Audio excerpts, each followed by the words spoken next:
ਸਾਡਿਆਂ ਐਵੇਂ ਭਰਮ ਹੈ ਸਾਡਿਆਂ ਕਾਤਲਾਂ ਨੂੰ ਕਿ ਅਸੀਂ ਹੋਵਾਂਗੇ 2 ਜਾਂ 4 ਲੋਕੋ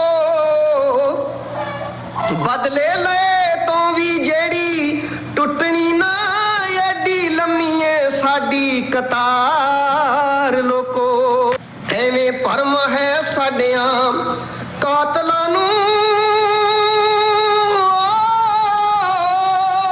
ਕਿ ਅਸੀਂ ਹੋਵਾਂਗੇ 2 ਜਾਂ 4 ਲੋਕੋ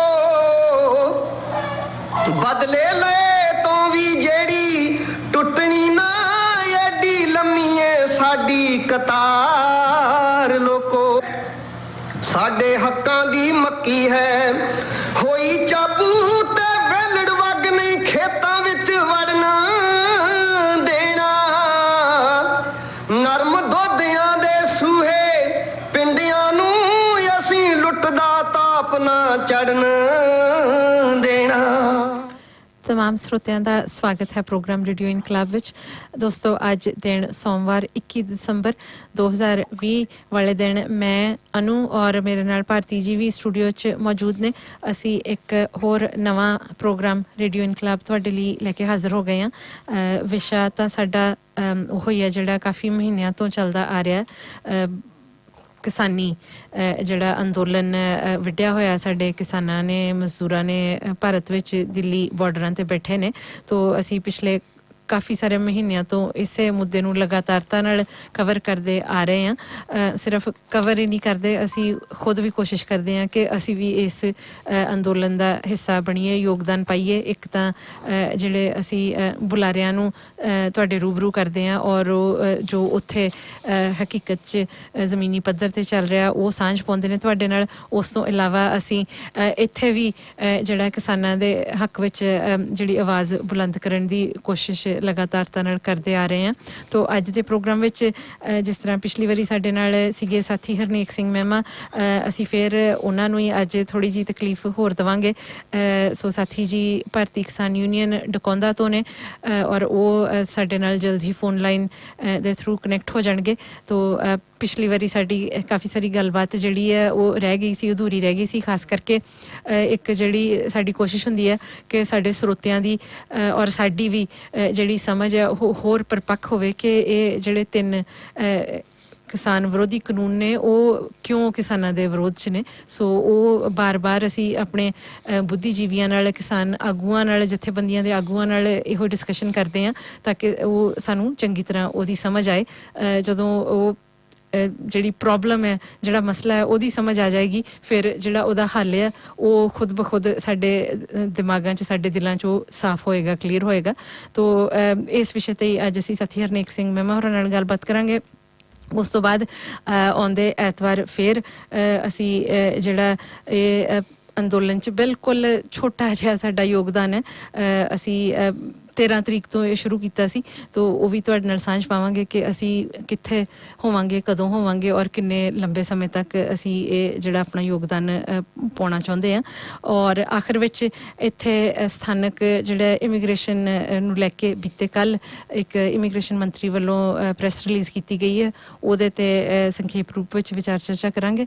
ਤੋ ਦੋਸਤੋ ਇਸ ਤਰ੍ਹਾਂ ਹੀ ਤੁਸੀਂ ਸਾਡੇ ਨਾਲ ਜੁੜੇ ਰਹਿਣਾ। ਹੁਣ ਇੱਕ ਗੀਤ ਤੁਹਾਡੀ ਨਜ਼ਰ ਕਰਕੇ ਅਸੀਂ ਸਾਥੀ ਹਰਨੇਕ ਸਿੰਘ ਮਹਿਮਾ ਨੂੰ ਕਾਲ ਕਰਾਂਗੇ।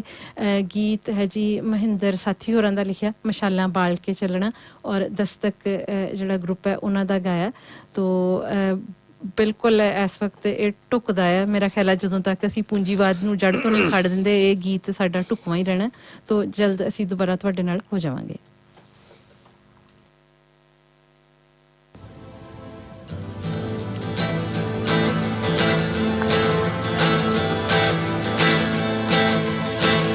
मशालां बाल के चलना जदों तक रात बाकी है, संभल के हर कदम रखना जदों तक बाट बाकी है।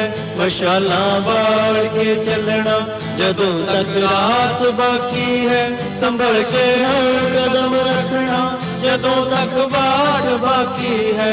मशालां बाल के चलना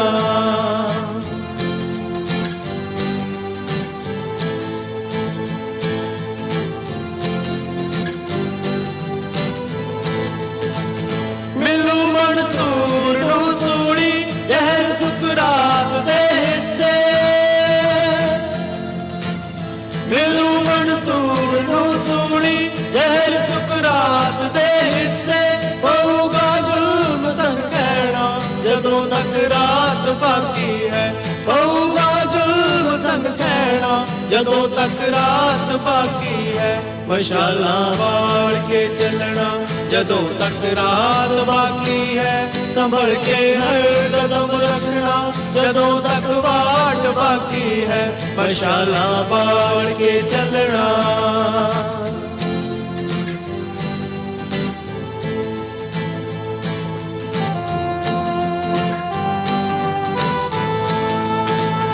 ਰਗੜ ਮੱਥਾ ਤੂੰ ਮੰਦਿਰ 'ਚ ਜਾਂ ਮਸਜਿਦ ਵਿੱਚ ਤੂੰ ਕਰ ਸਜਦੇ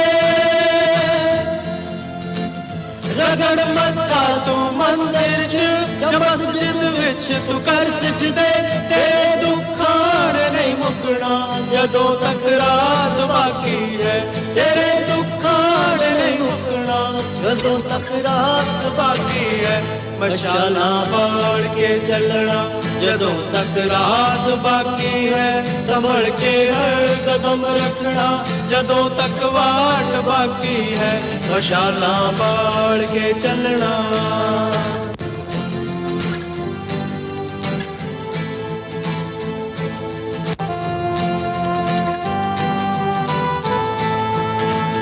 ਜਦੋਂ ਤੱਕ ਰਹਿਣਗੇ ਸ਼ਿੰਗਾਰ ਇਸ ਮਹਿਫਿਲ ਦਾ ਉੱਲੂ ਹੀ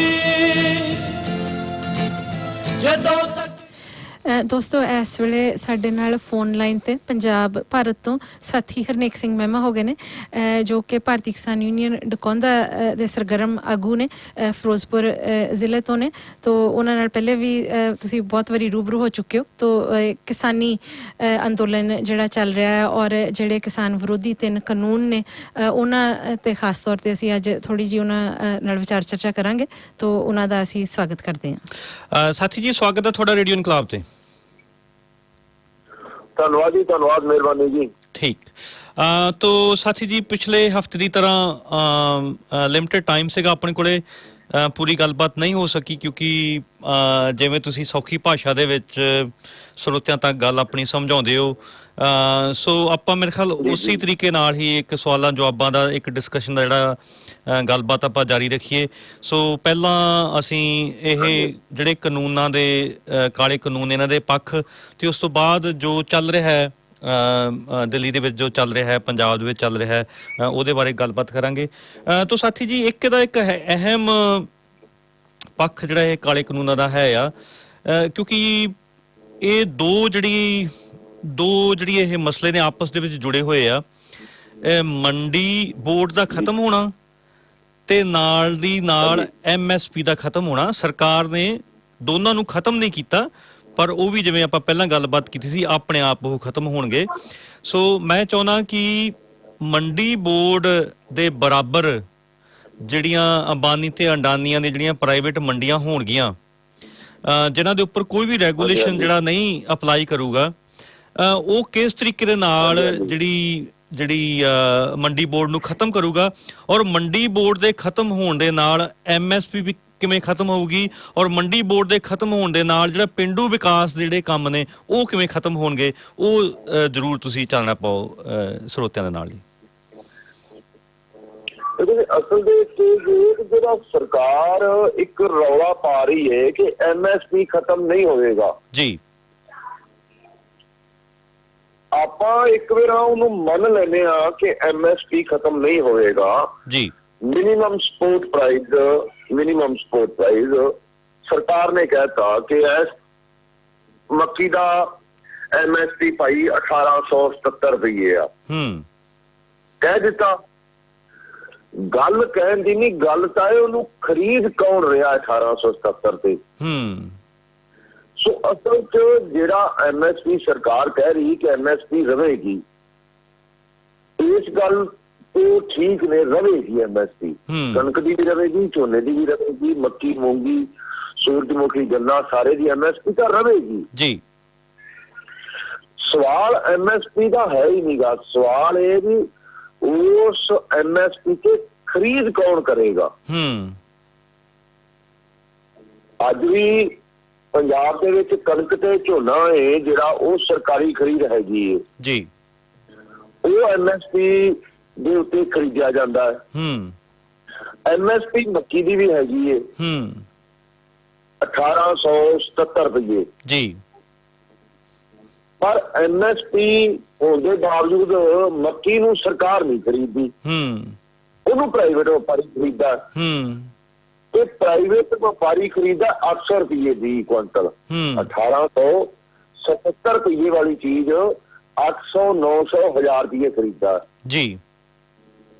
ਹੁਣ ਅਸੀਂ ਜਦੋਂ ਸ਼ਿਕਾਇਤ ਕਰਨੇ ਆ ਪ੍ਰਸ਼ਾਸਨ ਦੇ ਕੋਲ ਕਿ ਭਾਈ ਮੱਕੀ ਦਾ MSP 1870 ਰੁਪਏ ਆ, ਵਪਾਰੀ 800 ਰੁਪਏ ਖਰੀਦਦਾ ਪਿਆ, ਪ੍ਰਸ਼ਾਸਨ ਉਹਦੇ ਤੇ ਦਬਾਅ ਪਾਉਂਦਾ ਹੈ ਕਿ ਭਾਈ ਤੁਸੀਂ ਇਹ ਕਿਉਂ ਕਰਦੇ ਜੇ, ਤਾਂ ਵਪਾਰੀ ਛੱਡ ਦਿੰਦਾ। ਉਹ ਕਹਿੰਦਾ ਠੀਕ ਹੈ ਮੈਂ ਖਰੀਦਦਾ ਹੀ ਨਹੀਂਗਾ, ਕਿਉਂਕਿ ਉਹ ਪਾਬੰਦ ਤਾਂ ਹੈ ਨਹੀਂਗਾ ਖਰੀਦਣ ਲਈ,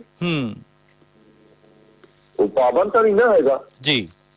ਜੇ ਸਰਕਾਰ ਖਰੀਦੇ ਪਾਬੰਦ ਤਾਂ ਹੋਏ ਭਾਈ ਖਰੀਦੋ, ਘੱਟ ਨਹੀਂ ਅਸੀਂ ਵੇਚਦੇ ਜੀ, ਤਾਂ ਫਿਰ ਵਪਾਰੀ ਕਹਿੰਦਾ ਠੀਕ ਮੈਂ ਖਰੀਦਦਾ ਹੀ ਨਹੀਂਗਾ। ਸਰਕਾਰ ਕੋਲ ਪ੍ਰਬੰਧ ਹੈ ਨਹੀਂ ਖਰੀਦਣ ਦਾ, ਇਹ ਹਾਰ ਕੇ ਸਾਨੂੰ 10 ਦਿਨਾਂ ਬਾਅਦ ਫਿਰ ਮਿੰਟ ਕਰਨੀ ਪੈਂਦੀ ਏ ਕਿ ਜਿਹੜੀ ਭਾਈ ਸਾਡੇ ਤੋਂ ਗਲਤੀ ਹੋਈ ਹੈ, ਤੁਹਾਡੀ ਸ਼ਿਕਾਇਤ ਅਸੀਂ ਕੀਤੀ ਏ, ਉਹਦੀ ਸਾਨੂੰ ਮਾਫੀ ਦਿਓ, ਠੀਕ ਭਾਈ ਤੁਸੀਂ 1000 ਰੁਪਏ ਦੇ ਦਿਓ। ਤਾਂ ਫਿਰ ਸਾਨੂੰ ਸਾਡੀ ਕੀਤੀ ਹੋਈ ਸ਼ਿਕਾਇਤ ਦਾ ਖਮਿਆਜਾ ਭੁਗਤਣਾ ਪੈਂਦਾ ਹੈ। ਫਿਰ 100 ਰੁਪਇਆ ਹੋਰ ਸਸਤੀ ਹੋ ਜਾਂਦੀ ਏ, ਫਿਰ 100 ਰੁਪਇਆ ਸਸਤੀ ਵੇਚਣੀ ਪੈਂਦੀ।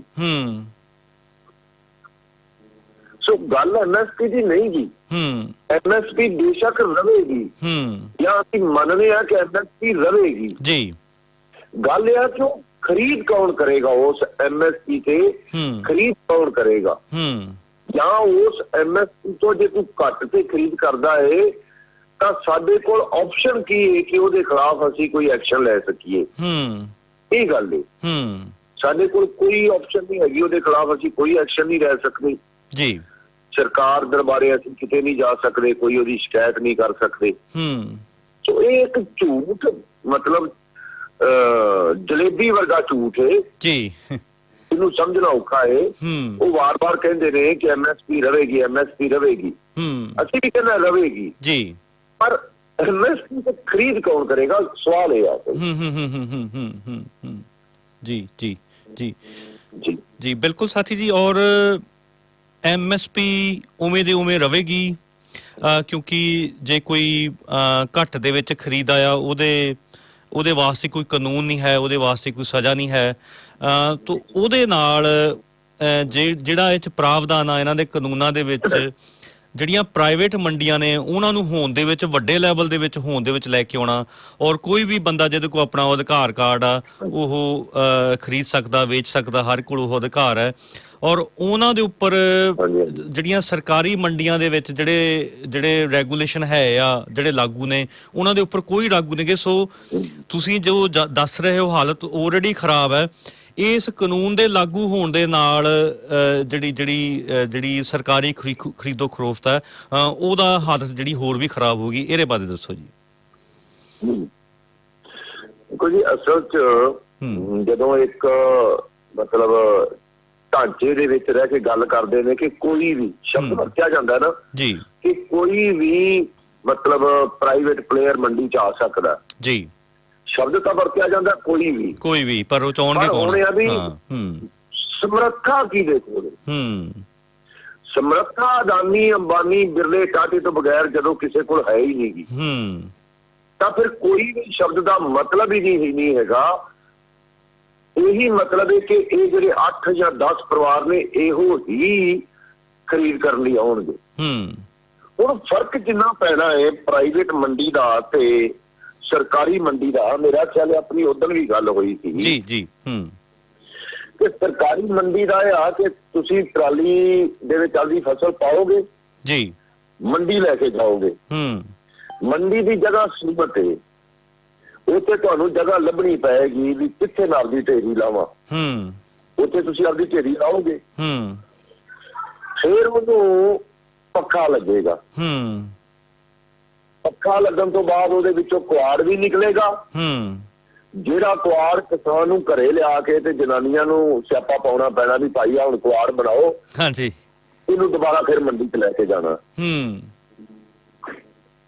ਫਿਰ ਉਹਨੂੰ ਪੱਖਾ ਲੱਗਣ ਤੋਂ ਬਾਅਦ ਉਹ ਜਦੋਂ ਢੇਰੀ ਬਣੇਗੀ ਫਿਰ ਇੰਸਪੈਕਟਰ ਆਵੇਗਾ। ਇੰਸਪੈਕਟਰ ਆ ਕੇ ਤੇ ਉਹਨੂੰ ਚੈੱਕ ਕਰੇਗਾ, ਉਹਦੀ ਨਮੀ ਚੈੱਕ ਕਰੇਗਾ, ਉਹਨੂੰ ਖਰੀਦੇਗਾ ਜੀ। ਫਿਰ ਉਹ 35 ਕਿਲੋ ਬੋਰੀਆਂ ਦੇ ਵਿੱਚ ਤੋਲਿਆ ਜਾਵੇਗਾ। ਜਦੋਂ 35 ਕਿਲੋ ਬੋਰੀਆਂ ਤੋਲਿਆ ਜਾਏਗਾ ਤੇ ਅਸੀਂ ਆਪ ਹਰ ਮੰਡੀ 'ਚ ਹਰ ਸੀਜ਼ਨ ਤੋਂ ਅਸੀਂ ਮੰਡੀ 'ਚ ਜਦੋਂ ਦੌਰਾ ਕਰਨੇ ਆ ਮੰਡੀ ਦਾ ਤਾਂ ਅਸੀਂ 2.5 ਕਿਲੋ ਇੱਕ ਬੋਰੀ ਮਗਰ ਵੱਧ ਤੁਲਿਆ ਦੇਖਿਆ। ਇੱਥੇ 2-2.5 ਕਿਲੋ ਵੱਧ ਵੀ ਤੁਲੇਗਾ ਪਰ 200 ਗ੍ਰਾਮ ਤਾਂ ਕਹਿ ਕੇ ਵੱਧ ਤੋਲਦੇ ਨੇ ਵੀ ਭਾਈ 200 ਗ੍ਰਾਮ ਤਾਂ ਅਸੀਂ ਵੱਧ ਤੋਲਣਾ ਹੈ ਕਿ ਸਾਨੂੰ ਘਾਟ ਨਾ ਕਿਤੇ ਪੈ ਜਾਏ। 200 ਗ੍ਰਾਮ ਤਾਂ ਉਹ ਵੱਧ ਤੋਲਣਗੇ, ਕਿਤੇ 2-2.5 ਕਿਲੋ ਵੀ ਵੱਧ ਤੋਲ ਸਕਦਾ ਹੈ। 50-50 ਕਿਲੋ ਕਰਕੇ ਤੁਲੇਗਾ।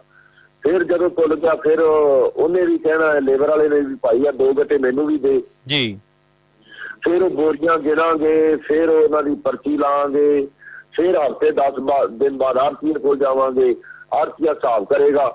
7 ਰੁਪਏ ਗੱਟੇ ਦੀ ਲੇਬਰ ਤਾਂ ਸਾਨੂੰ ਲਾਵੇਗਾ ਹੀ ਲਾਵੇਗਾ, ਜਿਹੜੀ ਲੱਗਦੀ ਸਿਲਾਈ ਤਲਾਈ ਉਰਾਂ ਪਰਾਂ 7 ਰੁਪਏ ਤਾਂ ਸਾਡੇ ਤੋਂ ਲਵੇਗਾ। ਰੁਪਈਏ 2, 2.5, 3 ਤੋਂ ਲੈ ਕੇ 40 ਰੁਪਏ ਤੱਕ ਇੰਸਪੈਕਟਰ ਦੇ ਹੁੰਦੇ ਨੇ। 40 ਰੁਪਏ ਤੱਕ ਤੁਸੀਂ ਇੱਕ ਗੱਲ ਦੇਖ ਲਓ ਕਿ 1966 ਤੋਂ ਲੈ ਕੇ ਜਦੋਂ ਤੋਂ ਮੰਡੀ ਬਣੀ ਹੈ ਜੀ, ਜਾਂ ਮੈਂ ਕਹਿ ਸਕਦਾ ਕਿ ਅੱਜ ਤੱਕ ਜਦੋਂ ਤੋਂ ਮੈਂ ਫਸਲ ਤਲਾਉਣਾ ਮੈਂ ਨਹੀਂ ਵੇਖਿਆ ਕਿ ਇੰਸਪੈਕਟਰ ਦੇ ਪੈਸੇ ਦੀ ਕੋਈ 2 ਰੁਪਏ ਤੋਂ ਲੈ ਕੇ 40 ਰੁਪਏ ਤੱਕ ਨਾ ਕੱਟੇ ਗਏ ਹੋਣ। ਉਹਦੇ 2-2.5 ਰੁਪਏ ਕੱਟੇ ਹੀ ਜਾਣੇ ਨੇ। ਤਾਂ ਇੰਨੀਆਂ ਮੁਸ਼ਕਲਾਂ ਨੇ ਜਿਹੜੀਆਂ ਸਰਕਾਰੀ ਮੰਡੀ 'ਚ ਅੱਜ ਕਿਸਾਨ ਨੂੰ ਆਉਂਦੀਆਂ ਨੇ ਜੀ। ਵਕਤੀ ਤੌਰ ਤੇ ਇਹਦੇ ਮੁਕਾਬਲੇ ਤੇ ਜਿਹੜੀ ਪ੍ਰਾਈਵੇਟ ਮੰਡੀ ਖੜੀ ਕੀਤੀ ਜਾਵੇਗੀ ਜੀ, ਵਕਤੀ ਤੌਰ ਤੇ ਜਿਹੜੀ ਪ੍ਰਾਈਵੇਟ ਮੰਡੀ ਖੜੀ ਕੀਤੀ ਜਾਏਗੀ ਉਹਦਾ ਕੀ ਪ੍ਰੋਸੀਜਰ ਹੈ। ਸਾਡੇ ਇੱਥੇ ਡਗਰੂ ਦੇ ਕੋਲ ਇੱਕ ਮੰਡੀ ਖੁੱਲੀ ਹੋਈ ਹੈ, ਅਡਾਨੀ ਦਾ ਪਲਾਂਟ ਲੱਗਾ ਕਣਕ ਖਰੀਦਦਾ ਹੈ। ਉਹਦਾ ਕੀ ਹਿਸਾਬ ਕਿਤਾਬ ਹੈ ਕਿ ਉਹਦੇ ਬਾਹਰ ਇੱਕ ਕੰਡਾ ਲੱਗਾ, ਤੁਸੀਂ ਜਾਣਾ ਕੰਡੇ ਤੇ ਆਪਦਾ ਟਰੈਕਟਰ ਤੇ ਟਰਾਲੀ ਚੜਾ ਦੇਣਾ, ਤੁਹਾਡਾ ਉਹ ਫਸਲ ਸਮੇਤ ਟਰੈਕਟਰ ਤੁੱਲ ਜਾਣਾ ਵੀ ਇੰਨਾ ਹੋ ਗਿਆ ਜੀ। ਤੁਸੀਂ ਅੱਗੇ ਜਾ ਕੇ ਉਹਦੀ ਲਿਫਟ ਚੁੱਕਦੇ ਨਹੀਂ, ਅੱਜ ਕੱਲ੍ਹ ਟਰਾਲੀਆਂ ਸਾਰੀਆਂ ਨੂੰ ਲਿਫਟਾਂ ਲੱਗੀਆਂ ਨੇ। ਹਾਂਜੀ, ਲਿਫਟ ਚੁੱਕਦੇ ਨਹੀਂ, ਉਹਨਾਂ ਦਾ ਜਿਹੜਾ ਉਹ ਬਣਿਆ ਬਕਸਾ ਜਾਂ ਸਾਰੀ ਕਣਕ ਉਹਦੇ ਵਿੱਚ ਚਲੀ ਜਾਣੀ ਹੈ ਜੀ। ਉਹ ਬਕਸੇ ਜਿਹੇ ਵਿੱਚੋਂ ਨਿਕਲਦਾ ਇੱਕ ਵੱਡਾ ਸਾਰਾ ਮਾਂਜਾ ਬਣਿਆ ਹੋਇਆ, ਉਹ ਤੁਹਾਡੀ ਟਰਾਲੀ ਵੀ ਸਾਫ਼ ਕਰ ਦਿੰਦਾ, ਬਿਲਕੁਲ ਇੱਕ ਦਾਣਾ ਨਹੀਂ ਵਿੱਚ ਰਹਿਣ ਦਿੰਦਾ। ਤੁਸੀਂ ਵਾਪਸ ਆ ਕੇ ਉਸ ਕੰਡੇ ਤੇ ਖਾਲੀ ਟਰਾਲੀ ਚਲਾਉਣੀ ਹੈ, ਤੁਹਾਡੀ ਟਰਾਲੀ ਚਲ ਜਾਏਗੀ ਭਾਈ ਇੰਨੀ ਹੋ ਗਈ ਤੇ ਇੰਨਾ ਵਜਨ ਸੀ ਜਿਹੜਾ ਫਸਲ ਦਾ ਇਹ ਤੁਹਾਡਾ ਹੋ ਗਿਆ। ਉਹ ਕੰਪਿਊਟਰ ਜਿਹਾ ਲੱਗਾ, ਉਹਦੇ ਚੋਂ ਪਰਚੀ ਨਿਕਲਦੀ, ਉਹ ਪਰਚੀ ਫੜੋ, ਕਾਊਂਟਰ ਤੇ ਜਾਓ, ਉੱਥੋਂ ਤੁਹਾਨੂੰ ਨਗਦ ਪੈਸੇ ਮਿਲ ਜਾਣਗੇ, ਪੈਸੇ ਲੈ ਕੇ ਘਰੇ ਆਓ। ਸੋ 2 ਮੰਡੀਆਂ 'ਚ ਫਰਕ ਹੈ, ਪ੍ਰਾਈਵੇਟ ਮੰਡੀ ਦਾ ਤੇ ਸਰਕਾਰੀ ਮੰਡੀ ਦਾ ਜੀ। ਜਿਹੜਾ ਵਕਤੀ ਤੌਰ ਤੇ ਰਹੇਗਾ ਹਮੇਸ਼ਾ ਨਹੀਂ ਰਹੇਗਾ ਤੇ ਸਾਨੂੰ ਉੱਥੇ ਰੁਪਈਏ ਵੀ 20 ਵੱਧ ਮਿਲਣਗੇ। ਜੇ ਸਾਡਾ ਇੱਥੇ 2000 ਰੁਪਏ ਤਾਂ ਉੱਥੇ ਸਾਨੂੰ 2020 ਰੁਪਏ ਦੇਗਾ ਪ੍ਰਾਈਵੇਟ ਵਪਾਰੀ ਜੀ ਵਕਤੀ ਤੌਰ ਤੇ। ਤਾਂ ਇਹ ਜਿਹੜਾ ਸਿਸਟਮ ਹੈ ਸਾਡੀ ਮੰਡੀ ਦਾ ਭੋਗ ਇਹ ਸਿਸਟਮ ਪਾਵੇਗਾ ਜੀ। ਕਿਸਾਨ ਕਦੋਂ ਚਾਹੇਗਾ ਕਿ ਨਾਲੇ ਤੋਂ 200 ਗ੍ਰਾਮ ਵੱਧ ਤਲਾਵੇ, ਨਾਲੇ ਉਹ ਬੋਰੀਆਂ ਤੋਲੇ, ਨਾਲੇ ਉਹ ਪੱਖਾ ਲਵਾਵੇ, ਕੁਆੜ ਕੱਢੇ, ਘਰਦਿਆਂ ਨੂੰ ਯੱਬ ਪਾਵੇ ਵੀ ਕੁਆੜ ਬਣਾਓ, ਮਹੀਨਾ ਜਨਾਨੀਆਂ ਰੋਦੀਆਂ ਰਹਿੰਦੀਆਂ ਨੇ ਸਾਡੀਆਂ ਘਰੇ, ਉਹ ਕਦੋਂ ਇਹ ਚਾਹੇਗਾ? ਉਹਦੀ ਮਜਬੂਰੀ ਬਣੇਗੀ। ਸਾਰਾ ਕੁਝ ਪਤਾ ਹੋਣ ਦੇ ਬਾਵਜੂਦ ਵੀ ਜੀ, ਕਿਉਂਕਿ ਮਨੁੱਖ ਨੂੰ ਬਣਾਇਆ ਕਿੰਨੇ ਆ? ਅਸੀਂ ਕਿਸਾਨ ਆ ਜਿਹੜੇ, ਸਾਨੂੰ ਬਣਾਇਆ ਸਾਡੇ ਆਲੇ ਦੁਆਲੇ ਨੇ ਨਾ ਜੀ। ਬਿਲਕੁਲ ਸਾਡਾ ਆਲਾ ਦੁਆਲਾ ਅੱਜ ਜਿਸ ਤਰ੍ਹਾਂ ਦਾ ਹੈ ਆ, ਮੁਨਾਫੇਖੋਰੀ ਜਿਸ ਤਰ੍ਹਾਂ ਪ੍ਰਬਲ ਹੋਈ ਹੈ ਸਾਡੇ ਆਲੇ ਦੁਆਲੇ 'ਚ, ਸਾਨੂੰ ਵੀ ਉਹ ਜਿਹੜਾ ਮੁਨਾਫਾ ਖਿੱਚੇਗਾ 20 ਰੁਪਏ ਦਾ ਮੁਨਾਫਾ ਤੇ ਜਿਹੜੀ ਖੇਚਲ ਦੀ ਬਚਤ ਸਾਨੂੰ ਖਿੱਚੇਗਾ। ਅਸੀਂ ਜਾਵਾਂਗੇ ਪ੍ਰਾਈਵੇਟ ਮੰਡੀ 'ਚ ਜੀ, ਤਾਂ 2-4 ਸਾਲ ਉੱਧਰ ਰਹਿਣ ਦੇ, ਜਦੋਂ ਰਹਾਂਗੇ 2-4 ਸਾਲ ਅਸੀਂ ਪ੍ਰਾਈਵੇਟ ਮੰਡੀ 'ਚ, ਸਾਡੀ ਸਰਕਾਰੀ ਮੰਡੀ ਦਾ ਭੋਗ ਪੈ ਜਾਏਗਾ। ਜਦੋਂ ਸਾਡੀ ਸਰਕਾਰੀ ਮੰਡੀ ਦਾ ਭੋਗ ਪੈ ਗਿਆ ਤਾਂ ਫਿਰ ਉਹ ਆਪਦਾ ਅਸਲੀ ਰੂਪ ਵਿਖਾਉਣਗੇ ਵੀ ਹੁਣ ਨਹੀਂ ਖਰੀਦਦੇ ਅਸੀਂ, ਇਹ ਤਾਂ ਉਸ ਸਮੇਂ ਦੀ ਗੱਲ ਹੈ ਜੀ। ਬਿਲਕੁਲ ਹੁਣ ਨਹੀਂ ਅਸੀਂ ਖਰੀਦਦੇ। ਉਹ ਭੋਗ ਪਾਇਆ ਜਾਏਗਾ ਸਾਡੀ ਅਸਲ 'ਚ ਸਰਕਾਰੀ ਮੰਡੀ ਦਾ, ਜਿਹਦਾ ਡਰ ਹੈ ਸਾਨੂੰ। MSP ਰਹੇ ਜਾਂ ਨਾ ਰਹੇ ਦਾ ਮਤਲਬ ਕੋਈ ਨਹੀਂ। ਜਦੋਂ ਸਾਡੀ ਇਹ ਮੰਡੀ ਨਾ ਰਹੀ ਫਿਰ ਸਰਕਾਰ ਕਹਿ ਗਈ ਦੇਖੋ ਜੀ ਅਸੀਂ ਕਿਹਾ ਸੀ ਨਾ MSP ਨਹੀਂ ਕਿਤੇ ਜਾਂਦੀ, MSP ਤਾਂ ਹੁਣ ਵੀ ਨਹੀਂ ਜਾਂਦੀ। MSP ਉਦੋਂ ਹੋ ਸਕਦਾ 5000 ਦੀ ਝੋਨੇ ਕਣਕ ਦਾ ਰੇਟ, ਪਰ ਗੱਲ ਇਹਦੀ ਉਸ MSP ਤੇ ਖਰੀਦੇਗਾ ਕੌਣ? ਸਵਾਲ ਇਹ ਆ ਉਹਨੂੰ ਲਾਗੂ ਕਿਵੇਂ ਕੀਤਾ ਜਾਏਗਾ ਕਿ ਉਸ MSP ਤੇ ਖਰੀਦਣ ਲਈ ਅਗਲਾ ਪਾਬੰਦ ਹੋਵੇ, ਖਰੀਦਦਾਰ ਪਾਬੰਦ ਕਿਵੇਂ ਹੋਵੇਗਾ? ਇਹਦਾ ਕੋਈ ਅਜੇ ਤੱਕ ऐसा कोई कानून कोई कुछ नहीं है। ਤੋ ਸਾਥੀ ਜੀ ਜੀ। ਤੁਸੀਂ ਜਿਸ ਤਰੀਕੇ ਨਾਲ ਤੁਹਾਡੀ ਗੱਲ ਸਮਝ ਆ ਰਹੀ ਹੈ ਉਹ ਇਸ ਤਰ੍ਹਾਂ ਹੈ ਕਿ ਜਿਹੜੀ ਜਿਹੜੀ ਐਮਐਸਪੀ ਦੀ ਉਹਦਾ ਹਜੇ ਤੱਕ ਵੀ ਕੋਈ ਕਾਨੂੰਨ ਨਹੀਂਗਾ ਵੀ ਜਿਹੜਾ ਐਮਐਸਪੀ ਤੋਂ ਘੱਟ ਖਰੀਦੋ ਉਹਨੂੰ ਕੋਈ ਸਜ਼ਾ ਹੋ ਸਕਦੀ ਹੈ ਜਾਂ ਉਹਨੂੰ ਐਮਐਸਪੀ ਤੇ ਖਰੀਦਣੀ ਚਾਹੀਦੀ ਆ, ਕੁਛ ਨਹੀਂ ਐਸਾ ਕੁਛ ਨਹੀਂ ਆ। ਸੋ ਉਹ ਕਾਨੂੰਨ ਬਣਾਉਣ ਦੀ ਬਜਾਏ ਜਿਹੜੀ ਐਮਐਸਪੀ ਇੱਕ ਲਿਖਤੀ ਰੂਪ ਦੇ ਵਿੱਚ ਇੱਕ ਹੈਗੀ ਹੈ ਉਹਦਾ ਜਿਹੜਾ ਉਹਦਾ ਡਰ ਵਾ ਇੱਕ ਜਿਹੜਾ ਜਿਹਦੇ ਤੇ ਤੁਸੀਂ ਕਿਸਾਨ ਗੱਲ ਕਰ ਸਕਦੇ ਸੀਗੇ ਵੀ ਭਰਾਵੋ ਆ ਇੱਥੇ ਤੱਕ ਸਾਨੂੰ ਰੇਟ ਦਿੱਤਾ ਜਾਵੇ, ਉਹ ਵੀ ਬਿਲਕੁਲ ਉਹ ਖਤਮ ਹੋ ਜਾਏਗਾ। ਉਹਨੂੰ ਸੁਧਾਰਨ ਦੀ ਬਜਾਏ ਉਹਦੀ ਜਿਹੜੀ ਵੈਲਿਊ ਉਹ ਹੋਰ ਘਟਾ ਦਿੱਤੀ ਜਾਏਗੀ। ਬਿਲਕੁਲ ਬਿਲਕੁਲ। ਲੋੜ ਅਸਲ 'ਚ ਅੱਗੇ ਨੂੰ ਵਧਣ ਦੀ ਸੀ ਕਿ ਮੰਡੀਆਂ ਨਵੀਆਂ ਪੈਦਾ ਕਰਨ ਦੀ ਲੋੜ ਸੀ। ਹੁਣ ਤੁਸੀਂ ਇਹ ਦੇਖ ਲਓ ਸਾਰੇ ਪੰਜਾਬ ਦੇ ਵਿੱਚ ਜੀ ਮੂੰਗੀ ਤੇ ਮੱਕੀ ਸਿਰਫ 2 ਜਗ੍ਹਾ ਤੇ ਵਿਕਦੀ ਏ, ਜਗਰਾਵਾਂ ਤੇ ਇੱਕ ਇੱਧਰ ਆਪਣਾ ਕਪੂਰਥਲੇ 'ਚ ਜੀ। ਸਾਰੇ ਪੰਜਾਬ 'ਚ ਲੋਕਾਂ ਨੂੰ 100 ਕਿਲੋਮੀਟਰ ਜਾਣਾ ਪੈਂਦਾ ਹੈ ਮੱਕੀ ਤੇ ਮੂੰਗੀ ਵੇਚਣ ਲਈ। ਲੋੜ ਇਸ ਗੱਲ ਦੀ ਸੀ, ਜਿਹੜਾ ਕਹਿ ਰਹੇ ਨੇ ਕਿ ਕਿਸਾਨ ਨੂੰ ਕੋਈ ਵੀ ਮੰਡੀ 3 ਕਿਲੋਮੀਟਰ ਤੋਂ ਵੱਧ ਨਹੀਂ ਜਾਣਾ ਪੈਂਦਾ। ਲੋੜ ਤਾਂ ਇਸ ਗੱਲ ਦੀ ਸੀ ਕਿ ਮੱਕੀ ਤੇ ਮੂੰਗੀ ਦੀ ਸਰਕਾਰੀ ਖਰੀਦ ਸ਼ੁਰੂ ਹੁੰਦੀ, ਸੂਰਜਮੁਖੀ ਦੀ ਸਰਕਾਰੀ ਖਰੀਦ ਸ਼ੁਰੂ ਹੁੰਦੀ, ਨਰਮੇ ਤੇ ਕਪਾਹ ਦੀ ਸਰਕਾਰੀ ਖਰੀਦ ਸ਼ੁਰੂ ਹੁੰਦੀ, ਐਮਐਸਪੀ ਤੇ ਹੁੰਦੀ, ਨਵੀਆਂ ਮੰਡੀਆਂ ਬਣਦੀਆਂ, ਸੱਚਮੁੱਚ ਕਿਸਾਨ ਨੂੰ 3 ਕਿਲੋਮੀਟਰ ਤੋਂ ਵੱਧ ਨਾ ਜਾਣਾ ਪੈਂਦਾ। ਲੋੜ ਇੱਧਰ ਨੂੰ ਅੱਗੇ ਵਧਣ ਦੀ ਸੀ, ਢਾਂਚੇ ਨੂੰ ਸੁਧਾਰਨ ਦੀ ਸੀ।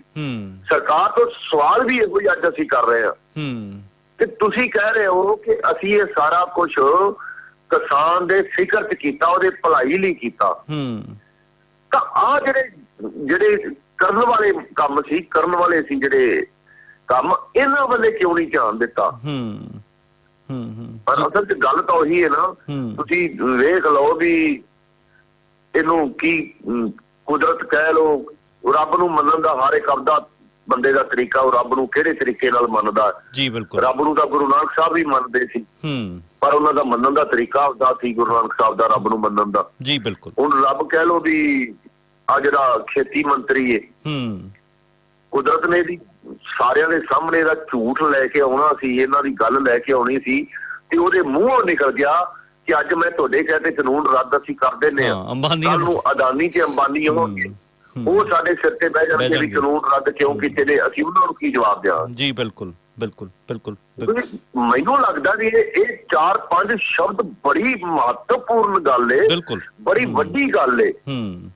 ਹਿੰਦੁਸਤਾਨ ਦਾ ਖੇਤੀ ਮੰਤਰੀ ਇਹ ਗੱਲ ਕਰ ਰਿਹਾ ਹੈ, 2 ਪਰਿਵਾਰਾਂ ਦੀ ਗੱਲ ਕਰ ਰਿਹਾ ਵੀ ਉਹਨਾਂ 2 ਪਰਿਵਾਰਾਂ ਨੂੰ ਮੈਂ ਕੀ ਜਵਾਬ ਦਿਆਂਗਾ। ਇੱਕ ਪਾਸੇ ਤੁਸੀਂ 80 ਕਰੋੜ ਦੇ ਕਰੀਬ ਲੋਕ ਜੇ, ਮੈਂ ਤੁਹਾਡੇ 80 ਕਰੋੜ ਲੋਕਾਂ ਦੇ ਹੱਥੇ ਲਾ ਕੇ ਆਹ ਕੰਮ ਕਰਤਾ ਤੇ 2 ਬੰਦਿਆਂ ਨੂੰ ਮੈਂ ਕੀ ਜਵਾਬ ਦਿਆਂਗਾ। ਮਹੱਤਵਪੂਰਨ ਗੱਲ ਹੈ, ਬੜੀ ਬਹੁਤ ਪੈਨੇ ਰੱਖਦੀ, ਹਾਲਾਤਾਂ ਨੂੰ ਸਾਫ਼ ਕਰਦੀ ਕੀ ਇਹ ਗੱਲ ਹੈ, ਹਾਲਾਤ ਕੀ ਨੇ ਜੀ। ਜੀ ਸਾਥੀ ਜੀ, ਅਗਲੇ ਵਿਸ਼ੇ ਤੇ ਜਾਣ ਤੋਂ ਪਹਿਲਾਂ, ਕਿਉਂਕਿ ਇਹ ਵੀ ਇੱਕ ਸੋਸ਼ਲ ਮੀਡੀਆ ਦੇ ਉੱਪਰ ਹੋਰ ਕਈ ਬ੍ਰੌਡਕਾਸਟਿੰਗ ਜਿਹੜੇ ਰੇਡੀਓ ਟੀਵੀ ਚੈਨਲ ਉੱਤੇ ਗੱਲਬਾਤ ਹੋ ਰਹੀ ਹੈ ਕਿ ਜਿਵੇਂ ਹੁਣ ਅਸੀਂ ਸਿਰਫ ਇਹ ਕਿਆਸ ਕਰ ਰਹੇ ਹਾਂ ਕਿ ਜਿਹੜੀ ਹਾਲਤ ਪਹਿਲੀ ਕਿਸਾਨਾਂ ਦੀ ਮਾੜੀ ਹੈ ਉਸ ਤੋਂ ਵੱਧ ਤੋਂ ਬੱਤਰ ਹੋਏਗੀ, ਔਰ ਇਹ ਕਿਹਾ ਜਾ ਰਿਹਾ ਹੈ, ਇੱਕ ਫੈਲਾਈ ਜਾ ਰਹੀ ਗੱਲ ਕਿ ਜਿਹੜੀਆਂ ਕਿਸਾਨ ਜਥੇਬੰਦੀਆਂ ਨੇ ਉਹ ਸਿਰਫ ਤੇ ਸਿਰਫ ਆਪਣੀ ਹੋਂਦ ਨੂੰ ਬਚਾਉਣ ਲਈ, ਆਪਣੇ ਆਪ ਦੀ ਹੋਂਦ ਨੂੰ ਬਚਾਉਣ ਲਈ ਸਿਰਫ ਲੋਕਾਂ ਨੂੰ, ਕਿਸਾਨਾਂ ਨੂੰ ਡਰਾ ਰਹੀਆਂ ਨੇ ਵੀ ਹਾਲਾਤ ਇਹੋ ਜਿਹੇ ਬਣਨਗੇ, ਜਦ ਕਿ ਸਾਡੇ ਸਾਹਮਣੇ ਜਿਹੜਾ ਬਿਹਾਰ ਦਾ ਜਿਹੜਾ ਮਾਡਲ ਆ ਜਿੱਥੇ ਇਹ ਕਾਨੂੰਨ ਲਾਗੂ ਹੋ ਚੁੱਕੇ ਸੀਗੇ, ਉਹਨਾਂ ਦੀ ਉਹ ਦੱਸਦੀਆਂ ਨੇ ਕਿ ਵੀ ਇਹ ਜਿਹੜੇ ਕਾਨੂੰਨ ਨੇ ਉਹ ਜਿਵੇਂ ਫੋਰ ਐਗਜ਼ਾਮਪਲ ਜੀ ਕਿ ਜਿਹੜੀ ਬਿਹਾਰ ਦੇ ਵਿੱਚ ਜਿਹੜੀ ਸਰਕਾਰੀ ਮੰਡੀਆਂ ਨੇ ਉਹ ਘਟੀਆਂ ਨੇ ਇਸ ਕਾਨੂੰਨਾਂ ਦੇ ਆਉਣ ਤੋਂ ਬਾਅਦ। ਤੁਸੀਂ ਉਹਨਾਂ ਨੂੰ ਕੀ ਕਹਿਣਾ ਚਾਹੋਗੇ ਕਿ ਤੁਸੀਂ ਜਥੇਬੰਦੀਆਂ ਡਰਾ ਰਹੀਆਂ ਨੇ ਆਪਣੀ ਹੋਂਦ ਨੂੰ ਬਚਾਉਣ ਲਈ?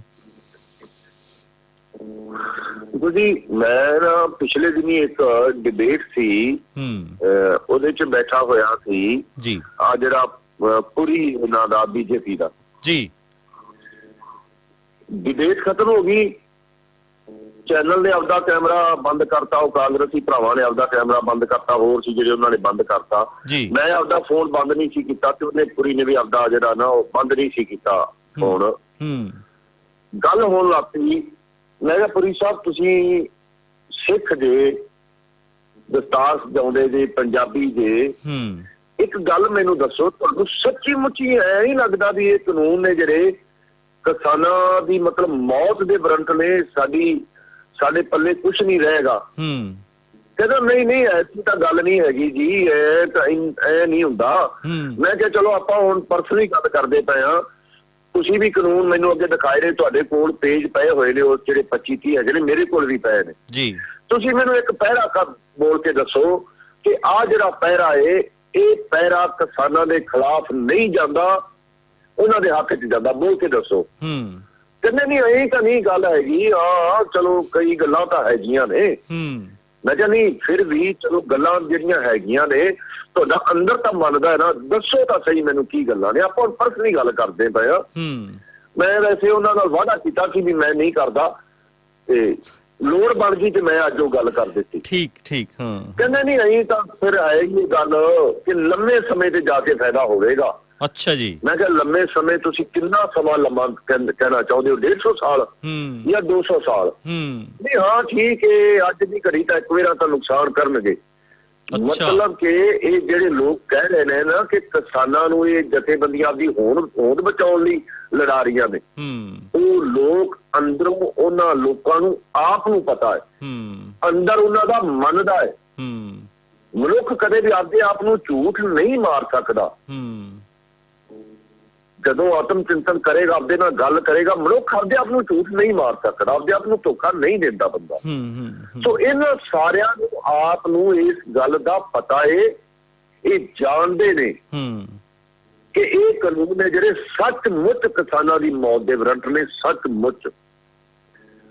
ਸੋ ਜੇ ਹੋਂਦ ਬਚਾਉਣ ਦੀ ਗੱਲ ਏ ਕਿ ਆਪਦੀ ਹੋਂਦ ਬਚਾ ਕੇ ਰੱਖਣੀ ਏ, ਤਾਂ ਫਿਰ ਐਸੀਆਂ ਕਈ ਲੜਾਈਆਂ ਹੈ ਸੀ ਜਿਹੜੀਆਂ ਬੇਵਜ੍ਹਾ ਛੇੜੀਆਂ ਜਾ ਸਕਦੀਆਂ ਸੀ, ਜਿਵੇਂ ਪੋਲੀਟੀਕਲ ਪਾਰਟੀਆਂ ਛੇੜਦੀਆਂ ਨੇ। ਅੱਜ ਕੇ ਪਾਣੀਆਂ ਦਾ ਰੌਲਾ ਪਾ ਕੇ ਬਹਿ ਜਾਂਦੇ ਨੇ, ਕਦੇ ਨਹਿਰਾਂ ਦੀ ਖਲਾਈ ਕਰਾ ਦਿੰਦੇ ਨੇ, ਕਦੇ ਨਹਿਰਾਂ ਦੀ ਖਲਾਈ ਰੁਕਾ ਦਿੰਦੇ ਨੇ। ਸੋ ਐਸਾ ਕੁਛ ਨਹੀਂ ਹੈ ਆ ਕਿ ਕਿਸਾਨ ਜਥੇਬੰਦੀਆਂ ਆਪਦੀਆਂ ਹੋਂਦ ਬਚਾ ਕੇ ਰੱਖਣੀ ਚਾਹੁੰਦੀਆਂ ਨੇ। ਸਾਨੂੰ ਆਪਦੀ ਨੀਤੀ ਤੇ ਨੀਅਤ ਤੇ ਇੰਨਾ ਭਰੋਸਾ ਏ ਕਿ ਸਾਡੀ ਹੋਂਦ ਨੂੰ ਖਤਰਾ ਹੈ ਹੀ ਨਹੀਂ ਕੋਈ। ਗੁਰੂ ਨਾਨਕ ਪਾਤਸ਼ਾਹ ਦੀ ਸਮਝ ਦੇ ਵਾਰਸਾਂ ਦੀ ਹੋਂਦ ਨੂੰ ਕਦੇ ਖਤਰਾ ਨਾ ਸੀ ਤੇ ਨਾ ਹੋ ਸਕਦਾ ਜੇ ਅਸੀਂ ਹੋਂਦ ਬਚਾਉਣ ਲਈ ਕਿਤੇ ਐਸੀ ਲੜਾਈ ਚਾਹੀਏ। ਸੋ ਅੱਜ ਬੱਚਾ ਕਦੇ ਯਕੀਨ ਨਹੀਂ ਆਉਂਦਾ ਵੀ ਸੱਚੀ ਮੁੱਚੀ ਅਸੀਂ ਉਸੇ ਸਮਾਜ 'ਚ ਰਹਿ ਰਹੇ ਹਾਂ ਜਿਹਦੇ 'ਚ ਅਸੀਂ ਸਾਲ ਤੋਂ ਪਹਿਲੋਂ ਰਹਿੰਦੇ ਸਾਂ, ਜਿਹਦੇ ਬਾਰੇ ਸਾਲ ਪਹਿਲੋਂ ਸਾਡੀ ਐਸੀ ਸਮਝ ਸੀ ਕਿ ਜੀ ਇਹਨਾਂ ਨਾਲ ਤਾਂ ਬੜੇ ਸਾਲ ਮੱਥਾ ਮਾਰਨਾ ਪੈਣਾ ਫਿਰ ਸਮਝ ਆਉਣੀ ਹੈ। ਤਾਂ ਅੱਜ ਬੱਚਾ ਮਤਲਬ ਔਰਤਾਂ, ਜਿਹੜੀਆਂ ਔਰਤਾਂ ਨੂੰ, ਸਾਡੀਆਂ ਔਰਤਾਂ ਕਦੇ ਕਿਸੇ ਧਰਨੇ ਰੈਲੀ ਮੁਜ਼ਾਹਰੇ 'ਚ ਨਹੀਂ ਸੀ ਗਈਆਂ, ਜਿਹੜੀਆਂ ਘਰ ਦੀ ਚਾਰ ਦੀਵਾਰੀ ਬੰਦ ਸੀ, ਕੰਮਕਾਰ ਤੱਕ ਸੀਮਤ ਸੀ ਜੀ। ਜਿੰਨੀ ਅੱਜ ਕਈ ਵਾਰ ਜਦੋਂ ਬੈਠ ਕੇ ਗੱਲ ਕਰਨੇ ਆ, ਜਿਵੇਂ ਹੁਣ ਦਿੱਲੀ ਉੱਥੇ ਗਏ ਚਲੇ, ਔਰਤਾਂ ਰੋਟੀ ਪਕਾਉਣ ਲੱਗੀਆਂ, ਮੈਂ ਜਾ ਕੇ ਕੋਲ ਬਹਿ ਗਿਆ, ਨਾਲੇ ਗੱਲਾਂ ਬਾਤਾਂ ਸ਼ੁਰੂ ਕਰਤੀਆਂ, ਤੇ ਸੱਚੀ ਹੈਰਾਨਗੀ ਹੁੰਦੀ ਕਿ ਇਹਨਾਂ ਕਾਨੂੰਨਾਂ ਬਾਰੇ ਔਰਤਾਂ ਜਿਹੜੀਆਂ ਬਿਲਕੁਲ ਨਹੀਂ ਪੜ੍ਹੀਆਂ, ਘਰੋਂ ਨਹੀਂ ਨਿਕਲੀਆਂ, ਪਰ ਜ਼ਮੀਨ ਨਾਲ ਜੁੜੀਆਂ ਨੇ, ਖੇਤੀ ਨਾਲ ਜੁੜੀਆਂ ਨੇ, ਮੋਟਾ ਇਹਨਾਂ ਕਾਨੂੰਨਾਂ ਬਾਰੇ ਸੁਣ ਕੇ ਸਮਝ ਕੇ ਇੰਨੀ ਉਹਨਾਂ ਦੀ ਪ੍ਰੌੜ ਪੱਕੀ ਸਮਝ ਬਣ ਗਈ ਤੇ ਇੰਨਾ ਮਤਲਬ ਠੋਸ ਇਹਨਾਂ ਦਾ ਉਹਨਾਂ ਨੇ ਵਿਆਖਿਆ ਕਰ ਦਿੱਤੀ ਕਿ ਹੈਰਾਨਗੀ ਹੁੰਦੀ ਉਹ ਇਹਨੂੰ ਇੰਨਾ ਸਮਝ ਗਈਆਂ ਨੇ ਕਿ ਇਹ ਸਾਡੇ ਲਈ ਕੀ ਨੇ ਕਾਨੂੰਨ। ਜੀ ਬਿਲਕੁਲ। ਜਾਂ ਤਾਂ ਉਹ ਬੰਦਾ ਬੇਈਮਾਨ ਹੈ ਜਿਹੜਾ ਅੱਜ ਕਹਿੰਦਾ ਕਿ ਕਿਸਾਨ ਜਥੇਬੰਦੀਆਂ ਹੋਂਦ ਬਚਾਉਣ ਲਈ, ਜਾਂ ਤਾਂ ਬੇਈਮਾਨ ਹੈ, ਜਾਂ ਫਿਰ ਇਸ ਸੰਸਾਰ ਦਾ ਸਭ ਤੋਂ ਵੱਧ ਬੇਵਕੂਫ ਤੇ ਮੂਰਖ ਬੰਦਾ ਹੈ ਉਹ ਜਿਹੜਾ ਅੱਜ ਗੱਲ ਕਰੇਗਾ। ਜੀ ਬਿਲਕੁਲ। ਸਾਥੀ ਜੀ, ਉਹ ਦੂਸਰੇ ਵਿਸ਼ੇ ਜਾਣ ਤੋਂ ਪਹਿਲਾਂ ਅਸੀਂ ਜਿਹੜੀ ਪਹਿਲਾਂ ਗੱਲਬਾਤ ਸ਼ੁਰੂ ਕੀਤੀ ਸੀਗੀ ਕਿ